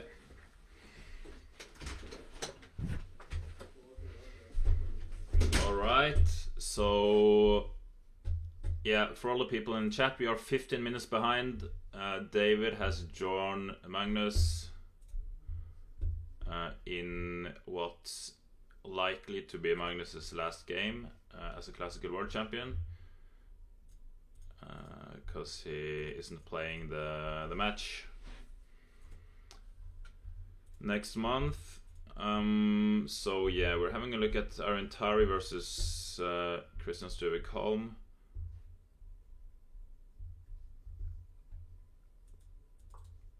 Yeah, what's also worth mentioning is that this is a match in the Norwegian Team League. You can find it, the match, on Lichess, going to broadcasts and clicking the Norwegian team links, or going to, let's see, boards in chat. So even though David and Magnus drew their game, David playing for Vålerenga and Magnus for Offerspill, we have 5 more games. And this match will settle the Norwegian league, because it's Offerspill and Vålerenga in the lead. Offerspill leading with 1 point. So the result of this game will settle the league. Let's take a look at Hobbar against Urkedal. Last time we looked at this position, Urkedal had seemed to have put some pressure on Hobbar.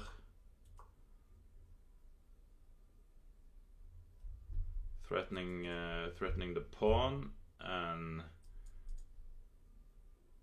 yeah, it's White's got to spend defended with his rooks, and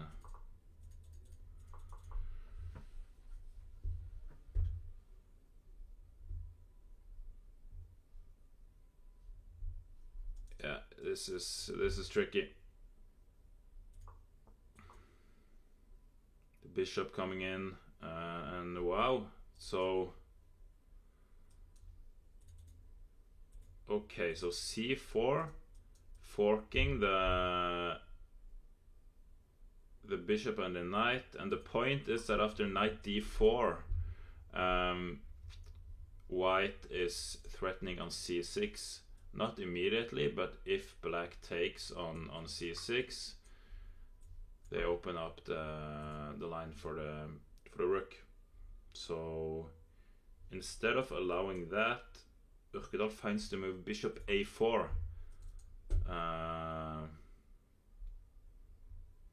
Giving it away, but now you can take on d3, so it's like another way to exchange those pieces. Now the question is, this pawn, is it weak or strong?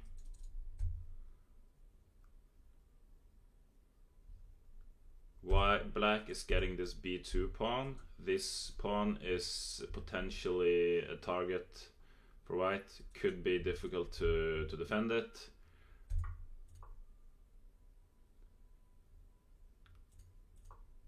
maybe Hobber trying to get some counterplay here. Knight c6. There are somewhere lines with knight e7, so you can't go here, for example, because of the fork. Okay, queen f4 and knight f8. Okay. So I'm not sure where this knight is heading. Going to e6. Yeah, I took a look at Hobber Urkedal. There's been some stuff happening here. We had we had an interesting line here. Yeah, we left off here. Left off around here, threatening the pawn. Hobber is defending it, and now a5. And this is an interesting relation. Knight b3. Okay, c4. And now c4 is coming, and knight d4. You have the pin. The pin here, but now Urkedal played bishop a4. So it's like another way of exchanging the pieces. Yeah, but you see, if queen a4, then knight c5 probably. Oh, that's also true. Yeah, so... But no, why? Wait, he didn't do that. He did. It happened, but I'm not... He didn't... Yeah, why didn't... Because to me it seems like the knight on d3 should be better than breaking up these the pawn chain. But yeah, I agree. I'm not sure what's the drawback. Let's take a look at. So you gotta play. Yeah, there or queen c6. Yeah, that's true. You also have queen c6. But it shouldn't matter. You just take d3 with the knight. Yeah, maybe I want to keep the queens. Yeah, I don't understand really. Yeah, because what happened was this, and now you get to take here. I guess he saw that. Yeah, after rook d2. Yeah, you have then rook there. You have knight c5 followed by knight fe4. Yeah. Yes. Okay, so that's probably the thing. Yeah. Yeah, so he's winning a pawn directly, probably. Yeah. You're getting. You can go and take control over the mouse. The mouse. Again. I can. Then I have some. Let's see, we have some left here. Yes. Some nut mix, sweet and take salt. The rest of it. Oh yeah. Then we'll switch over to the nut mix. Having some ASMR sounds there again. Yeah. Oh yeah.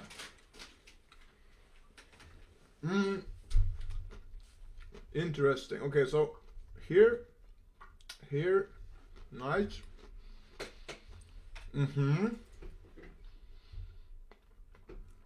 So in Norwegian, I would say he's at han spreller.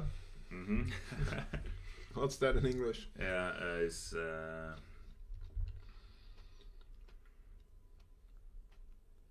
don't know.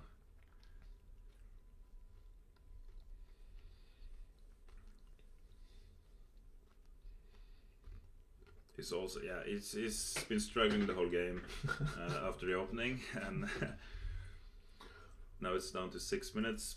Simply rook b7, queen f4. Okay, not sure what that does, but it's a move. It is, and now that's knight kind here. of interesting. Where's the knight going? E6 and no, but it's multi-purpose, I believe. So one, it is preventing this check, because it's opening up for the rook. And also this knight is kind of, it doesn't have so many prospects right now. Yeah. So this queen move is kind of scary, because maybe if you did nothing, like a4, maybe there's some sort of, I don't know, something somehow. So you just move the knight to f8. Maybe it wants to go here or here. Probably e6, I think. But just to get some more defense around the king and move the knight over to a covered square, like a defended square. Okay, queen d6. Back. Okay. Rook d7, very well. Queen e5, offering a queen trade. No thank you, sir. I will grab your pawn instead. Rook a1. Queen c4 and now knight f to d4. Okay, so the material balance is 2 pawns up for black.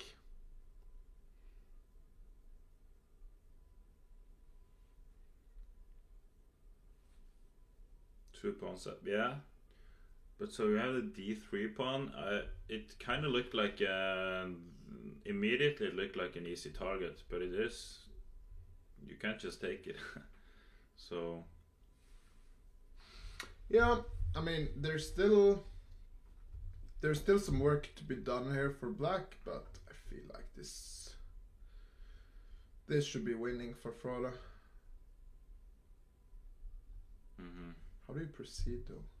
Maybe this move, maybe this move. Oh, wait. This move, yeah?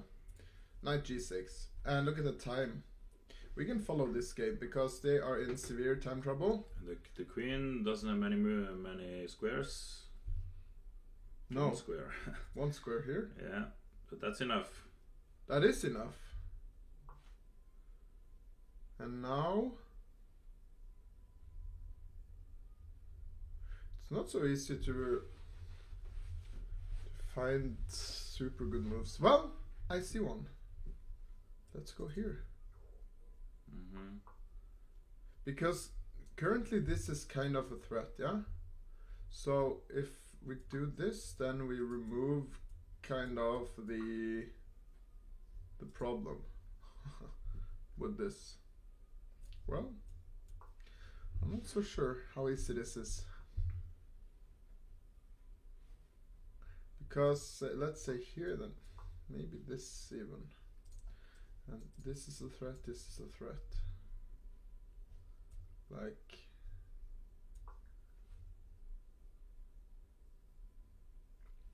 I don't know. It should be winning. Frode will figure this one out for sure. Yeah. For sure. Okay. Okay, the last game, Haug, the hero of the match. Haug, the hero? Yeah. Yes. Where did we leave? We left it off here. G4, interesting. Okay, I'm gonna rush a little bit. F6, very well. Black is trying to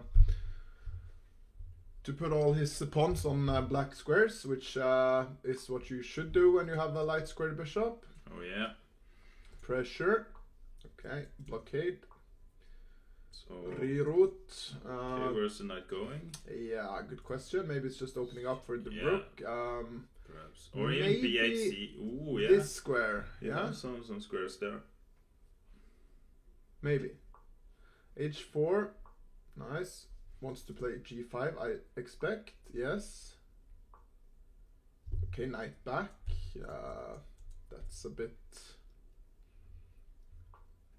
nonsensical, but chess. Interesting. Black can now trade this knight, but this rook would be trapped. That's true.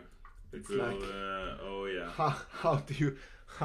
You're playing with a rook down. You can always. Maybe yeah. this, You need to like exchange. Yeah.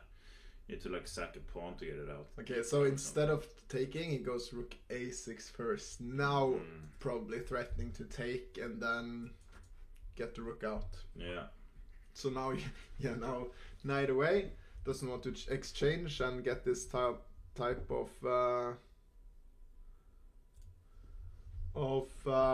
bad. Good knight versus bad bishop. Bishop c6, h5. Okay, very well. It seems that Haug is doing a good job of keeping this game alive, but this is always a big problem, I feel like. And yeah, so these are also in time trouble right now. Very tricky position. This match is not over by any mean. Okay, rook here. That's a bit of... Probably just address the comments there. So we have a 15-minute delay on the broadcast, but we are following the games live. But the public broadcast on Leeches is also delayed 15 minutes. So it's the same. And yeah, I don't think we have replied to a comment within seconds. That must have been a coincidence. What was that? That we... Oh, no, it's just that comment there. That we replied to a comment within seconds. Oh, yeah. But we probably just replied to something else and answered the same thing. Yeah, that's true. Yeah. You are chatting or saying...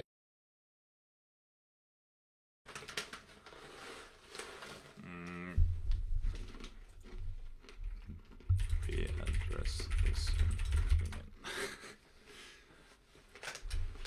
Nice.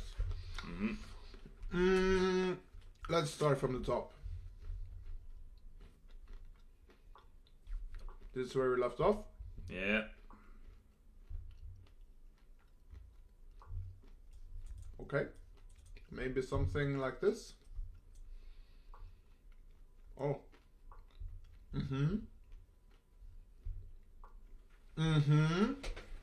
Oh, yeah. Okay, so this is a bit scary now because Black is actually winning this pawn now.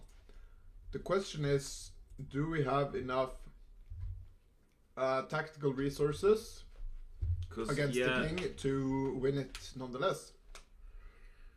Yeah, you want to try to get in there somehow.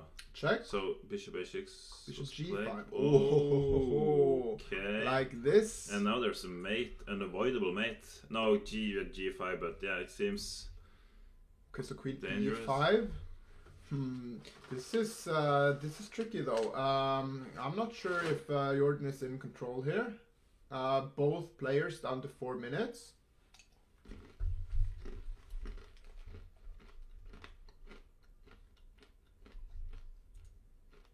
Yikes, I think he threw. Okay, really? Okay, because now this look, yeah. He had the pressure here.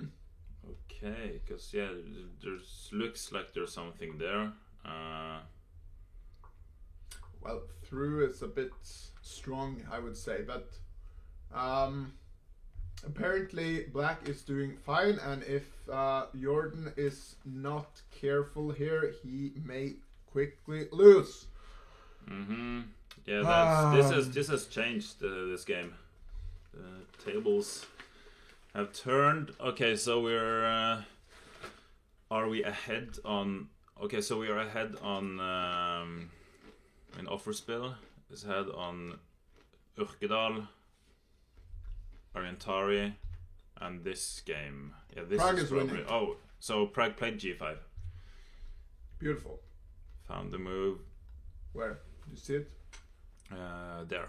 Okay, so did he play it on the... Yeah, after a4 he found the best move. Yes. And queen c7 now. Oh, wow, king g7. That's a baller move. What's the... Oh, just...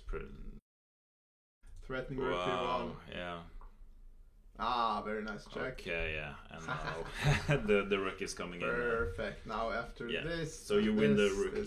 You win the queen. Yes. No matter what. Yeah.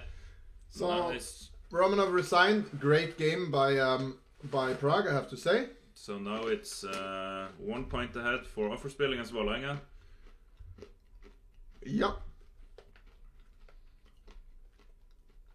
We should maybe get the score on screen as well somewhere. Or just the command. If we have any mods. We don't. In chat, we don't. Or I don't know. Then, maybe Daniel is watching actually. Yeah. Very nice. Okay. Jordan under pressure here. 2 minutes left. 3 moves to go. Let's see. Arian under pressure. For sure. What is this? Mate threats.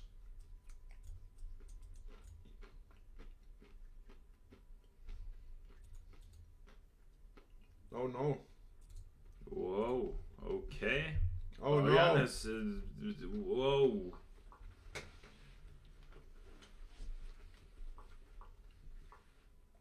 Okay, so takes, e3, yes, scary. b5, okay. Bishop all the way back. Queen d3. Queen e5. Rook e1. Queen okay, this is starting to look slightly this is scary. Scary, man. Yeah. This is scary. And Oren is down to 40 seconds. Okay, we should watch this. Oh, yeah. Defending the mid, but this could... this is starting to look... I'm stressed out. I'm stress eating right now.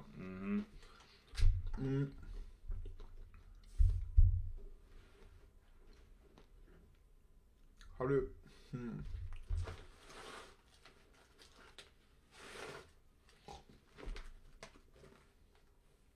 Oh yeah, give me some of those nuts. Crazy good. Scarily good. The nut mix. Yeah.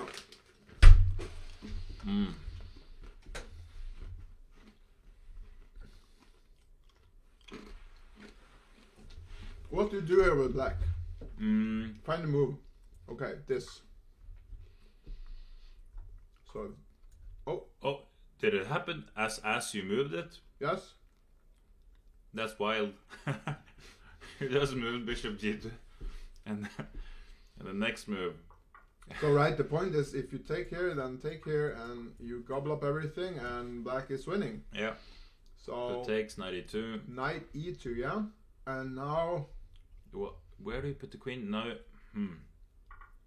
Okay, so. Take the I'll queen. take, of course. The queen, takes. This. And now suddenly black is a pawn up. A pawn up for black. Yikes.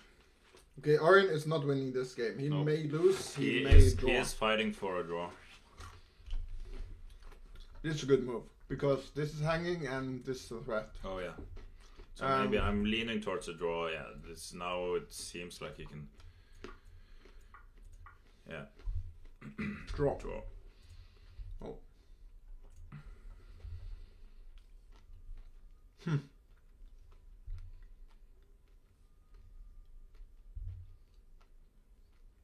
Yeah, but he's definitely not winning. Can get a draw.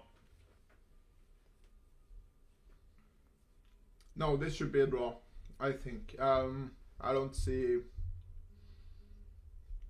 It's like maybe black can try something like this. I can take with a... No, okay. But you can take with a rook. Yeah, maybe. But, okay. And yeah. You can just... And I don't know. Maybe this is a bit tricky. Might not be. I don't know. Should be a draw. Yeah. Should be a draw. I just assume you can sack the knight for one of the pawns, or... Well, not Knight C. leaving a pawn, but... This is interesting. Knight C2 is losing. Wow, Knight C2 is losing? Yes. Knight C4 also losing. That makes more sense because of Bishop E6. Yeah, but Knight C2? Yes. Knight C2 is losing. That's lost. And Knight D1 is winning. Now, there's one move that wins. That's Knight. Okay, that's Bishop D7. table-based stuff. I guess this has happened so far. Yeah. It's actually, this is happening. They have one move left until the time control. I guess the move will be takes and takes. Yeah. Okay, let's go back to this guy. Oh, wow, thing is happening. This is getting messy. Okay, Queen D5. Holy crap. Luckily, the best move according to the engine. Jordan is under Nutmix ASMR. Nice. Oh yeah. Rook A5. Yeah. Okay. But this is getting messy. Everything Bishop is D8. Skewer. But is it just skewer? Was it a blunder? Don't know. But what was it intended? Is there something here? Because there's so much to look at here. I mean, this is such a weird move as well to find that. It is. Maybe it's just missed it. So messy position. So messy position. Yeah, because... But I mean, he's 2 points down, so black can kind of give equality back and still... Yeah. Be in material balance, but But white also has. Oh, okay. Here's some stuff. Okay. No, it's not. I was just here. Where is the? Yeah. Okay. No. Because this is. You have the thing there, the X-ray defense there. Like, I don't know. Okay, then this is hanging.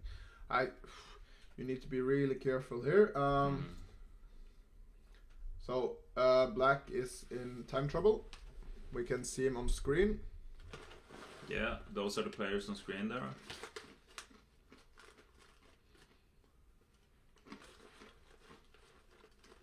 He's shaking his head. Yilmaz? He seemed to shake his head there. Okay. So either maybe he actually did blunder, or he's a good actor. No, I don't think so. Okay, made a move. What will it be? Here maybe? But no. This is hanging. Rook A7, okay. Okay, yeah, so you're gonna give up the... So the rook came back and forth. Still defending. Grab it. But if you now take, do you have like queen A8? No, you can't get in there. Unfortunately, this is very well covered. It is. Very well covered.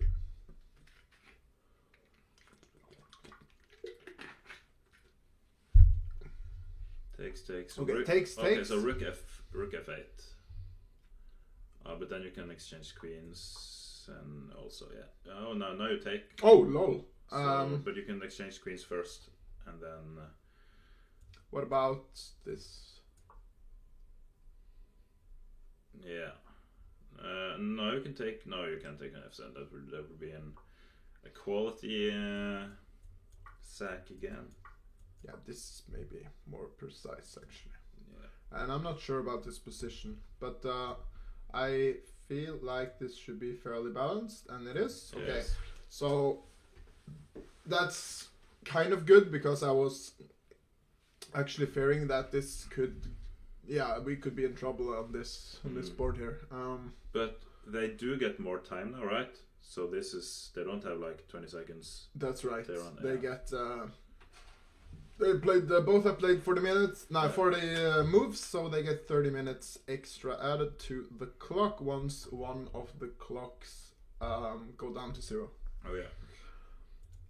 So we have Atari playing for a draw here.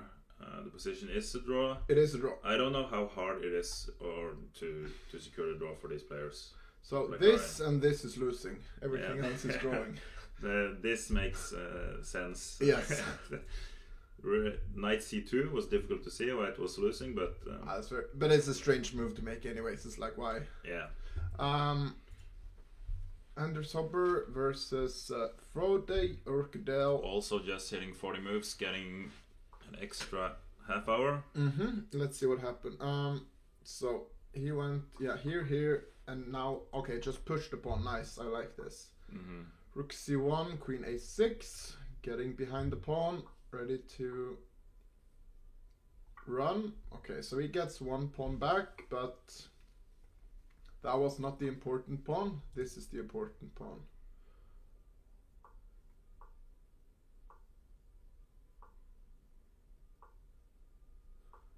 So he managed to block it off.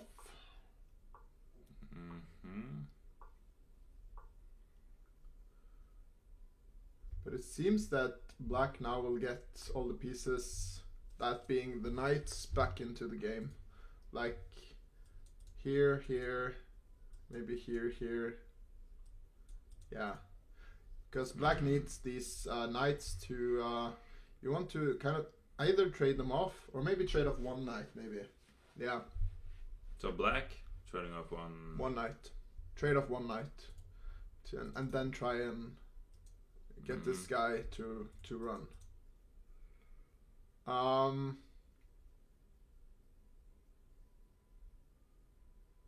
Yeah. So we have the IQP and the knight in front of it. Yes. That's the name of the game. This match. Okay. Continue. Johannes.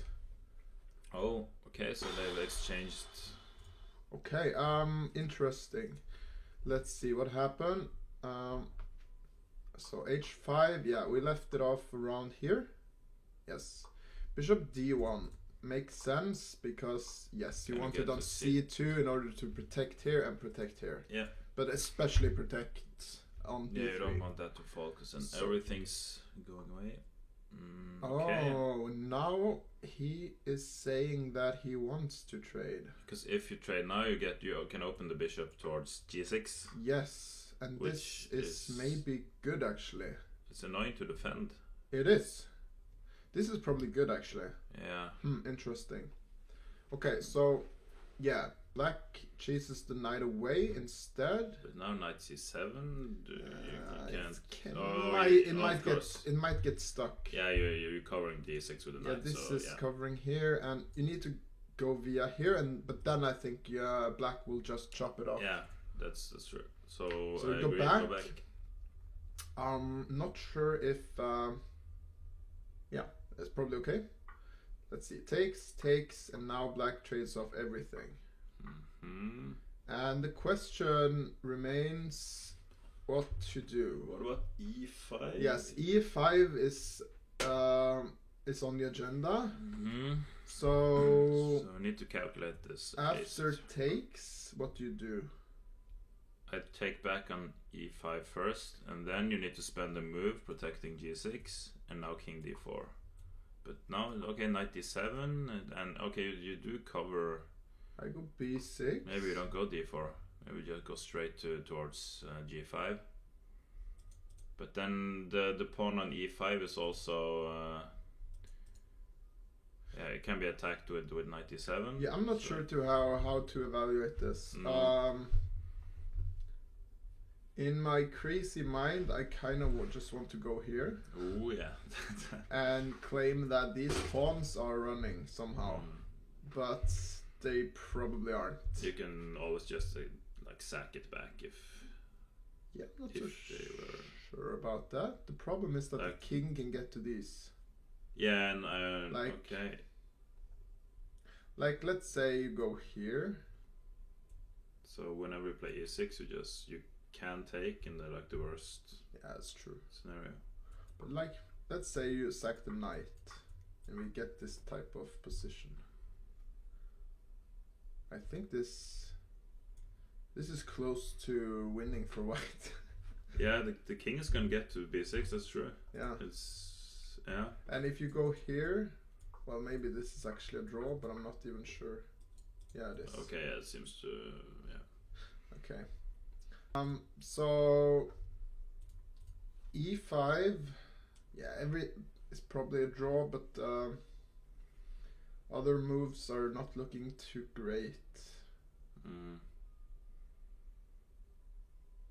Interesting. Just gonna write in chat again that they can see the standings. You can also see the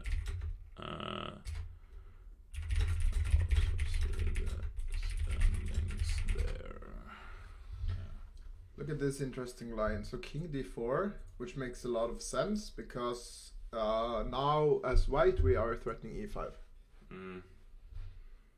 Yeah? That's, yeah. But now black goes e5. But, oh, and you take and you have 96. Take and you have this intermezzo here. Okay, that's, yeah. And then you take on e5 and you get. Now you have two holes. This bishop here is just so stranded now. Ooh, it's so bad. Yeah. And this pawn is just dominating the whole white camp. Yeah, you definitely don't want that. No. So king d4, big mistake probably. You could go back though, actually, but maybe. And now you have to play f5. Yeah. Or else you get the same. Yeah. It's like this is starting to get heated. Because you can protect here and here at the same time. Nope. And the bishop is still stuck behind the. Yes. And it's like if you go here and say claim, okay, I win a pawn. Do you really? Because this pawn is still failing. Okay, so a bit scared about this game. I do not think that Johannes is going to be the hero of the match. It looks like Prague is the one to be the hero of the match so far. But maybe the hero of the match needs to be one of the last games that like clutches it or something.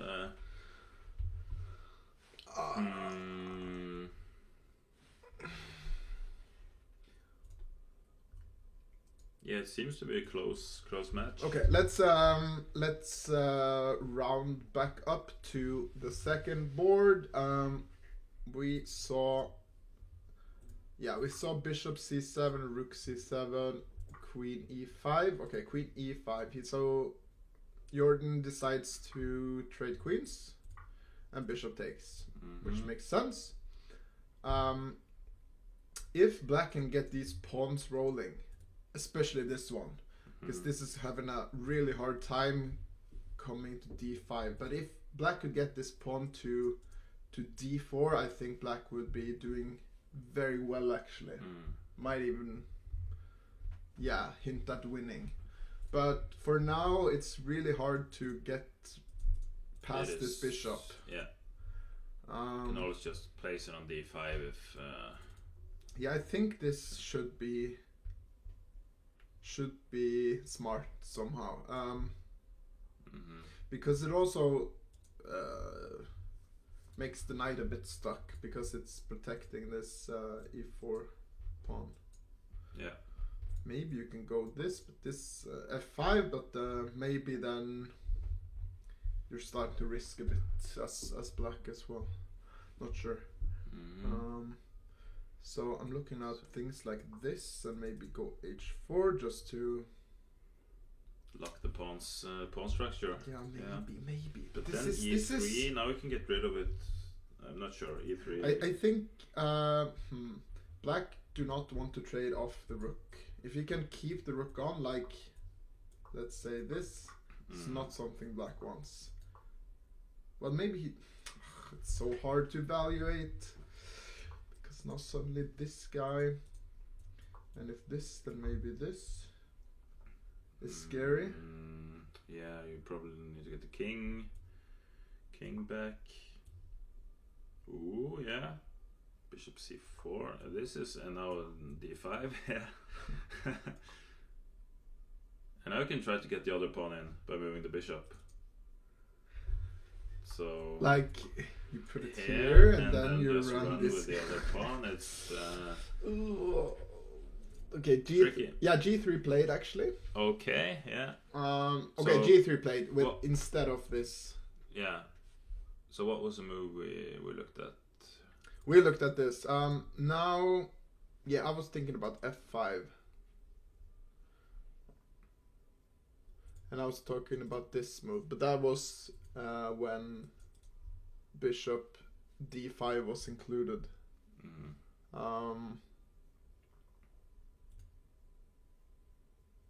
Not sure. Ariane, are you losing? No. Still draw. Yes. So Ariane is gonna get his pawn, or Christian needs to he's gonna place sack his bishop on the knight, and then Ariane is gonna bring the knight over and take the two pawns, and it's gonna be a draw. Yes, it's gonna be a draw very soon. So we have. So then we have like still a point lead and 3 games left. We have five moves losing for black here. Can you find them? Bishop a6, a8. Oh yeah, and d5. G2 and h1. Yep. You found them all. I found them all. I struggle a bit with the king. Where are the rest? 2 last moves. Yeah, we're getting. We're sad to not bring you any Darude Sandstorm this stream, but yeah, we'll get it back later. The Daruding. Let's see, Frode. Not too much happening. These guys are thinking, or Hobber is thinking rather. Also reached 40 moves. Yeah, nothing happened since we looked at this last time, so we can continue. Oh, E5 played. I like to see that. That's an important move, I think. Opens up the bishop. At least gives you one pawn on a dark square. So taking on E5 is forced, pretty much, isn't it? Good question. Or else you're gonna take on D6 if you protect the pawn. I think it's forced. So it takes. I think it's forced. Yeah. Like D5 doesn't really make a lot of sense. Just hanging on G6 is also. Yeah, this no, but it's not really hanging on G6 because it's hanging on B3. Oh, that's true. Yeah, that's true. So no, but D5 makes no sense whatsoever. But takes makes a lot of sense now. And now. Yeah, either this or this, I believe. But this seems a little bit passive. Now we can maybe consider taking this. I'm not sure. Go back to E4. Yeah. Now, because now we can claim that this king is very far away. Like it's like king D4 and take on E5 if you take and bishop. Okay, yeah, you're gonna get and it's also hanging on C4. So yeah. But no. Okay, yeah. I think this is just a draw, but draw.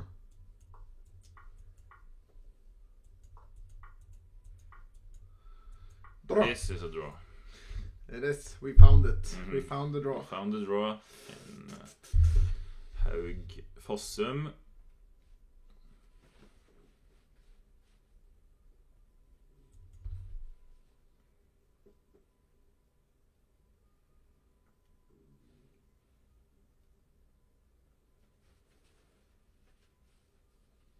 So G3.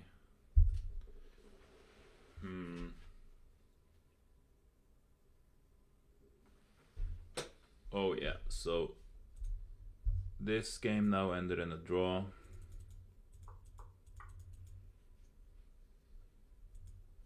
So we have 2 draws, 1 win for Offerspill now against Vålerenga in the final match in the team league. David Howell, Magnus drawing. Prag beating Evgeny Romanov, and Arjen Tari drawing Christian Stuvik-Holm. 3 games left, and we expect this to. I don't know. Things can happen in this game, but there's 1 point lead for Offerspill. So Vålerenga will have to try to. Yeah, so Arjen drew, nice, and Prague won, so we are, I think you just mentioned that, but we are up 1 point. And it's a bit unclear to me what point they want, or which boy they want to win. But isn't it also that if this match ends in a draw, then Offerspill wins because we're 1 point ahead? Correct. Okay, so they actually need to win the match to win. Yeah. Yes. So... yeah, draw a 3-3 result will not be enough, so they need to actually find not just 1 win, but they need to find 2 wins. It's gonna be hard. Out of the 3 remaining boards. And, well, this game needs to go terribly wrong, and this game needs to go terribly wrong. That's the only... That's like the only scenario that I can think of, but... Yeah, that's very unlikely. That's very unlikely. It is. A stroke on for Jordan and Johannes falling asleep or something. Yeah, I don't know. That's something like that. I don't see that happening.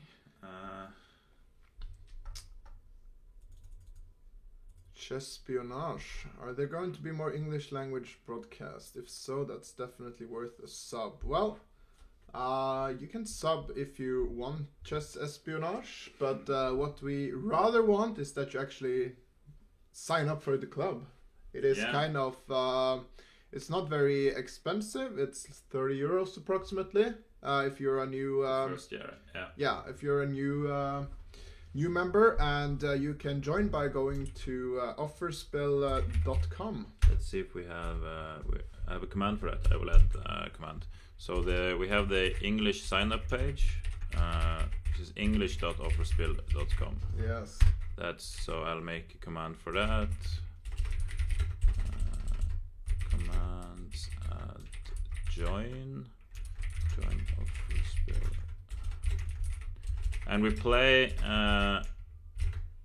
3 tournaments a week on Lichess. We have an online league that lasts a month, where we compete for achievements and prizes.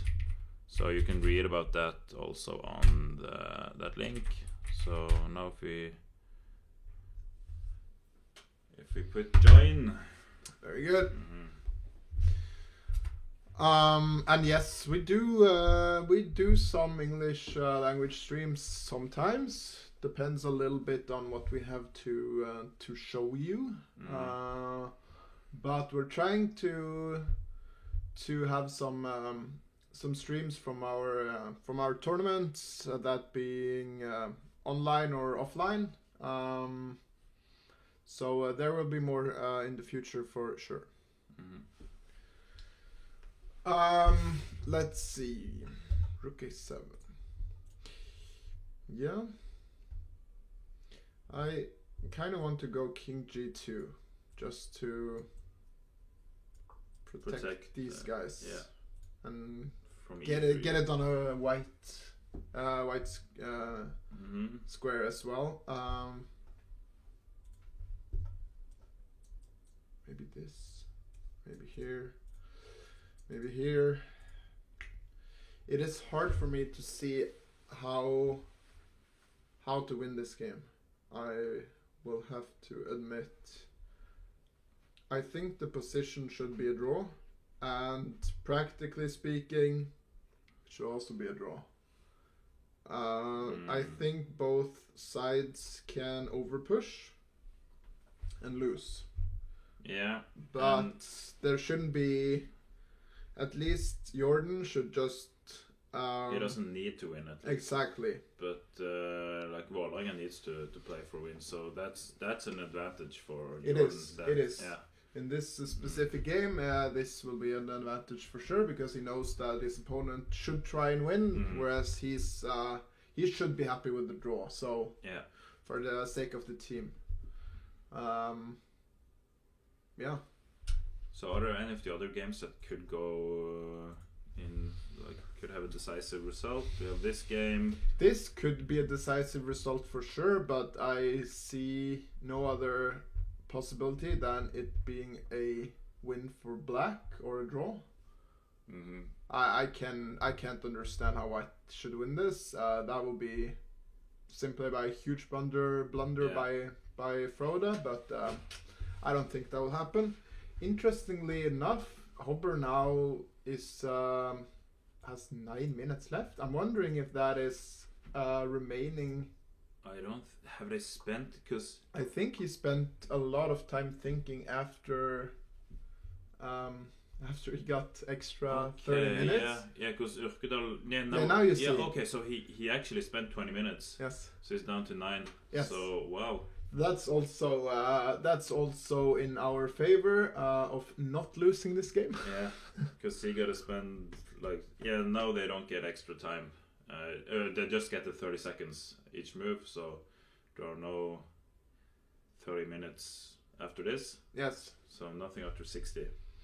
Yes.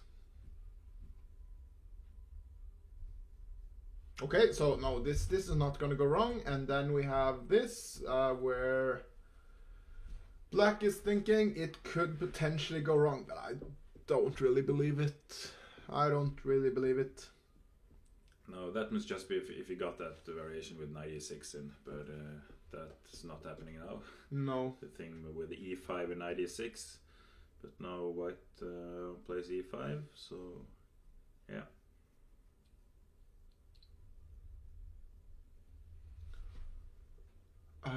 Yeah. So now Øystein is thinking as well. There's always around 40 moves. They tend to take a long break because they like thinking break because they can finally and toilet break toilet breaks and thinking breaks are yeah, that's have you ever made the toilet blunder? Oh yeah, definitely. Yeah several times. I can't think of like any specific circumstances, but I remember like coming back and coming back from toilet, looking at the board and then just or just like you think you're gonna make a quick move before going to the toilet, and so you come back and it's all over. Oh yeah. I did that in a Nordic Championship once. I just had to run to the toilet, but it was my time and I threw out a move, and then coming back from the toilet it was like just a super blunder, and I was completely losing. Did you realize it while you were at the toilet? No. Or when you come back? Yeah. Cause when I came back it was like, huh? Yeah. I'm like starting to look at my score sheet, like what did I do? What happened? Yeah, what happened? Terrible toilet blunder. So it's very nice when you have gotten an extra half an hour time. Maybe there's been half an hour or something with time trouble, then you run to the toilet and then you come back afterwards, refreshed and ready to think again. Okay, so takes. Now I believe we should take back. See no other alternatives, to be honest. No other alternatives. Take. Grabba. Maybe we can go here. Can we? Just exchange, and the white's advantage is that it's closer to the pawns, the queen side. So if we have, but now there's a pawn on g6. That's a thing. So you can't run and capture. You know what? Actually, maybe you can't. You can't. I missed that. Now there's a pawn you need to take care of. So take b6. And how is this pawn endgame? Yeah, now we gotta calculate. This is. It should favor black, I believe, because we have a passer. White does not. Yeah, but what's black's plan? Say that. Okay, so you need to. Here. Queen f3. So if you get in like a position. This. Yeah. Okay. Yeah. That would. Or like this. Yeah, that's grab this and run this. Yeah, but so king f4 here. And then, and you're gonna get pushed back and eventually... Because this is also blocked, yeah? That's true. It's... and you can't break through with these, because these two are actually controlling these three. Yeah, that's true. So, here...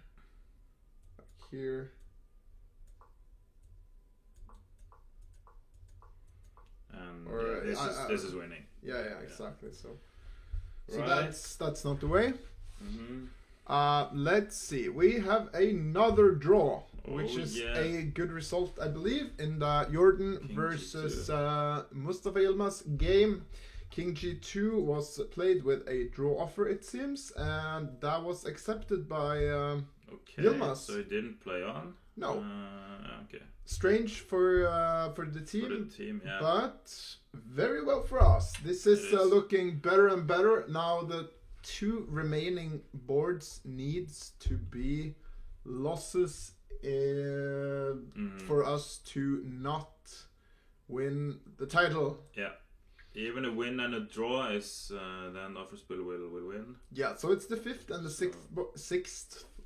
Sixth. That's a tough word to pronunciate, yeah? Oh, yeah. 6th Sixth board. So scuffed. Yeah, this is not gonna be a. This is not gonna be a loss, and this is probably not gonna be a loss.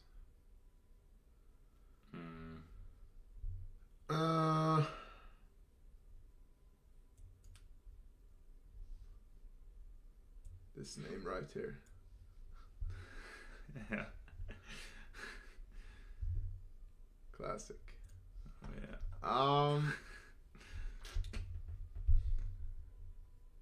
Okay, so should we look at some other games like the? Yeah, we have some other matches in the league.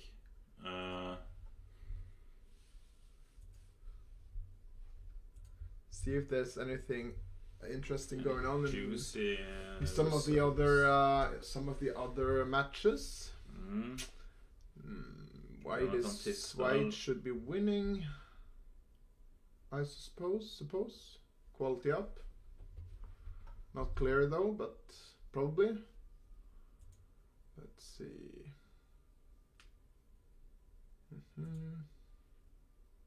Oh wow. Let's see. Johan is sometimes playing some crazy stuff. Yeah. I'm really just gonna rush through this. This doesn't look too crazy, to be honest. Let's see. Draw.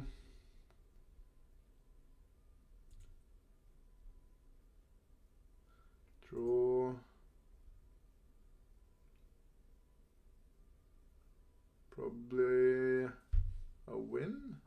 I don't know. Draw maybe. No clue. Draw, yeah. Draw.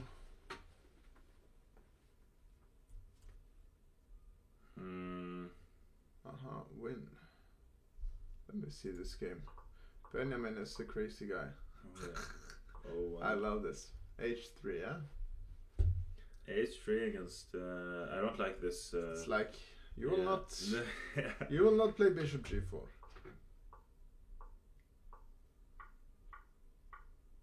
Okay. Wow. Okay. Okay.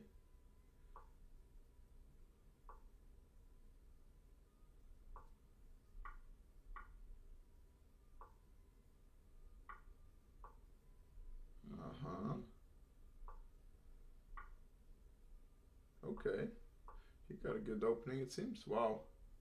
Huh? Oh, wow. So it's hanging okay. all over the place. Okay.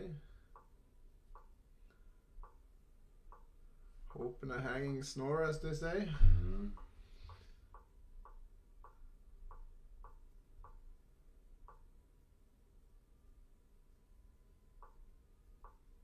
It's kind of impressive for White to win this. But I'm not too surprised. Benjamin is a resourceful guy. Still like winning this. Okay, so managed to... I guess it has to do with the king, yeah. Oh, and... The king is just too strong. Wow, so it's just one here after g6? Yeah, and now rook signs because... Wow, the king will come into h6. And the king is blocked off and this guy is running. Yeah. Interesting. Wow. This is a draw, apparently. Grandmaster draw, as we like to say. Oh, yeah. Again, okay, that was between an FM and an IM. Oh, wow. Yes. Let's see. Okay. What's going on with times here? They can't be correct. They're not. Let's see what happened here. Oh, wow.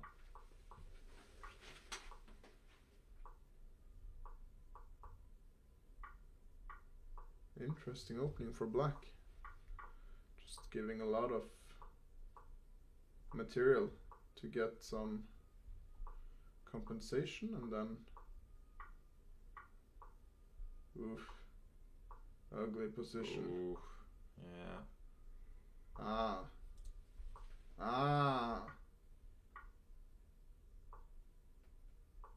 Still seems like white is doing fine. Okay, now it's whoa, with a bishop. Yes, interesting. But apparently, it doesn't work. Rook c to g1. That's the best move. That's the move. Oh yeah, and the queen is. Oh wow! Yeah, this is a swinging game.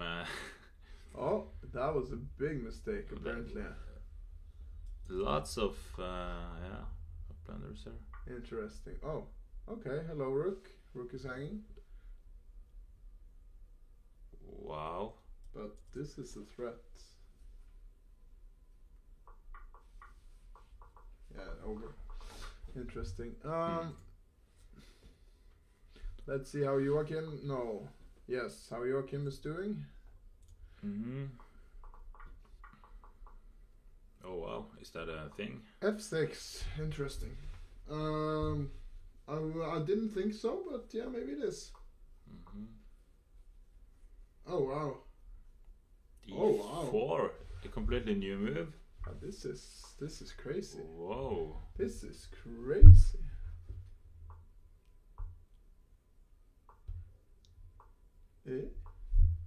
I like white. Yes. Yes.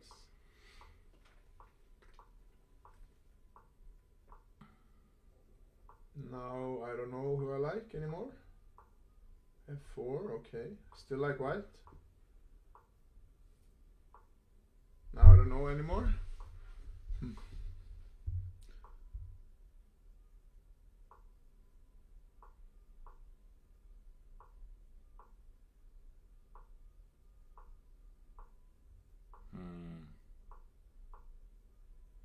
Now I like black.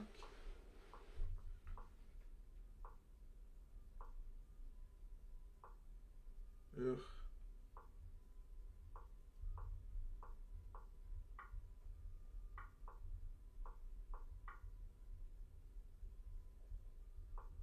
Ugh. Seems like white is getting squeezed. Slowly but surely.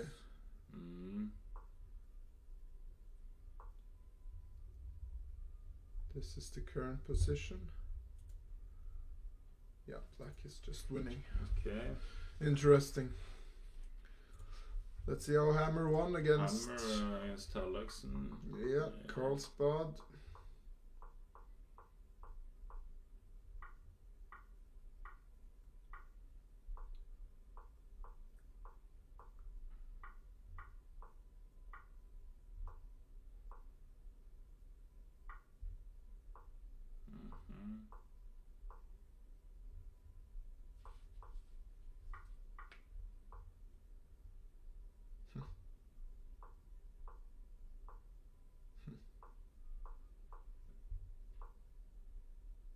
That's the mistake, eh? Is there any fancy things with F? No, there's nothing hanging. Oh yeah. Here it comes. Okay, yeah. Yeah. Okay, exactly. So now we're just losing the important pawn and this is also a dirty move. Oh yeah. Look at this. Oh yeah, that's nice.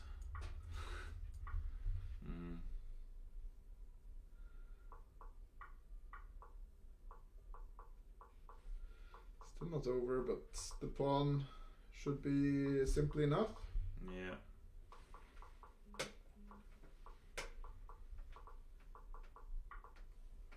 Nice.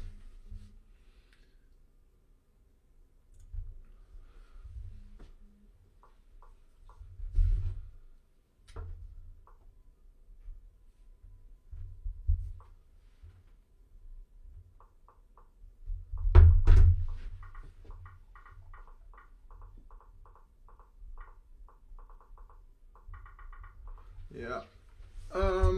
Let's go back to our games. We have two. We have one more. No, we still have the two games. Okay, so I'm getting worried here.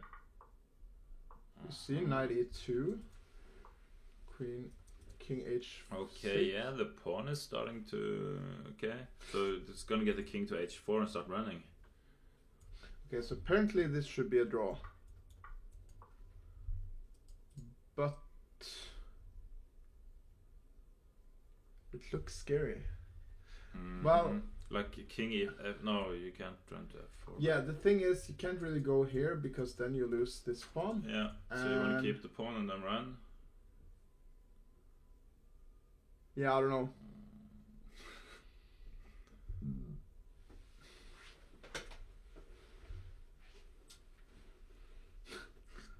Yeah, nice.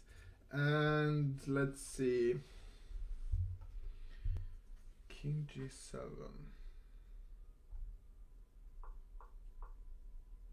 So knight, okay, we left off here. Frode played knight c4, rook d1, g6, interesting. Sacrificing a pawn, but maybe not. Isn't this guy stuck? Oh, you can. Okay, but now can you defend the knight? Rook a6, and the knight still has nowhere to go. Maybe knight f5. So now he's still threatened to take. Yes. Is that the plan? That you're going to go here and...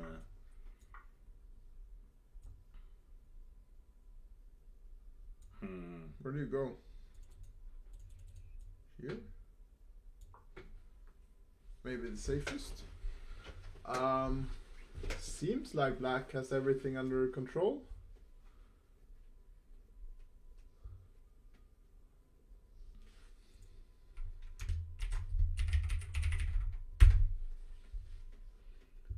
Seems like it, yeah? Yeah. So, Queen, this has been... Okay. So apparently... What's the... Queen f4. Oh, so you just defended that. Oh yeah, because now this works because you don't have rook h8. No. So apparently queen c7 is the move. That's a strange move. I can't see what it's doing. Well, I think it's preventing this, but then I don't understand why. Yeah. Can't I go this way? I don't know. Nope. I really don't know. So I'm considering Edig. Yeah. There we have a couple of options. You can we can end and leave, or you can keep on going if you like. I think we'll end. We'll end. Yeah. Perfect. Because yeah, it seems like Offerspill is gonna win. We're just gonna take the win. We're gonna take the win. Claim that we win. Yes. We won the match. Yeah. That is correct. Because we can't understand how we can lose the last two. So we're gonna end it with that, I think. And yes. Yeah. You can check the games on the link by !boards, or just go to Lichess under watch and boards. Magnus, I David. just posted it. Yeah, that's true. So yeah. So yes, thank you all for watching. It has been a nice weekend of commentating. I have had a lot of fun here in the studio, also with you today. Oh yeah, it was fun. Good job. And good job Offerspill for winning the Norwegian Team League for the first time ever. Now we're gonna go to the prize ceremony and get all the glory from winning the league. Yes. Nice. Very nice. Yes, thank you all for following. If you want to join Offerspill and become a club member and team, the club mate with Magnus, you can join by using # what was it, exclamation mark join. join, and it's english.offerspill.com. You'll get a description of the club and what you're able to join. So even though you don't live in Norway, you can join all our online tournaments. Yes, and it is a real chess club. You will be able to play FIDE rated events, and you will be registered as a member in a real chess club. And it's nice if you want to join. We take you all in if we can. Oh yeah. Have a good Sunday, and see you soon, hopefully. Follow us on all our social medias and whatnot to check out when our next stream will be. Oh yeah.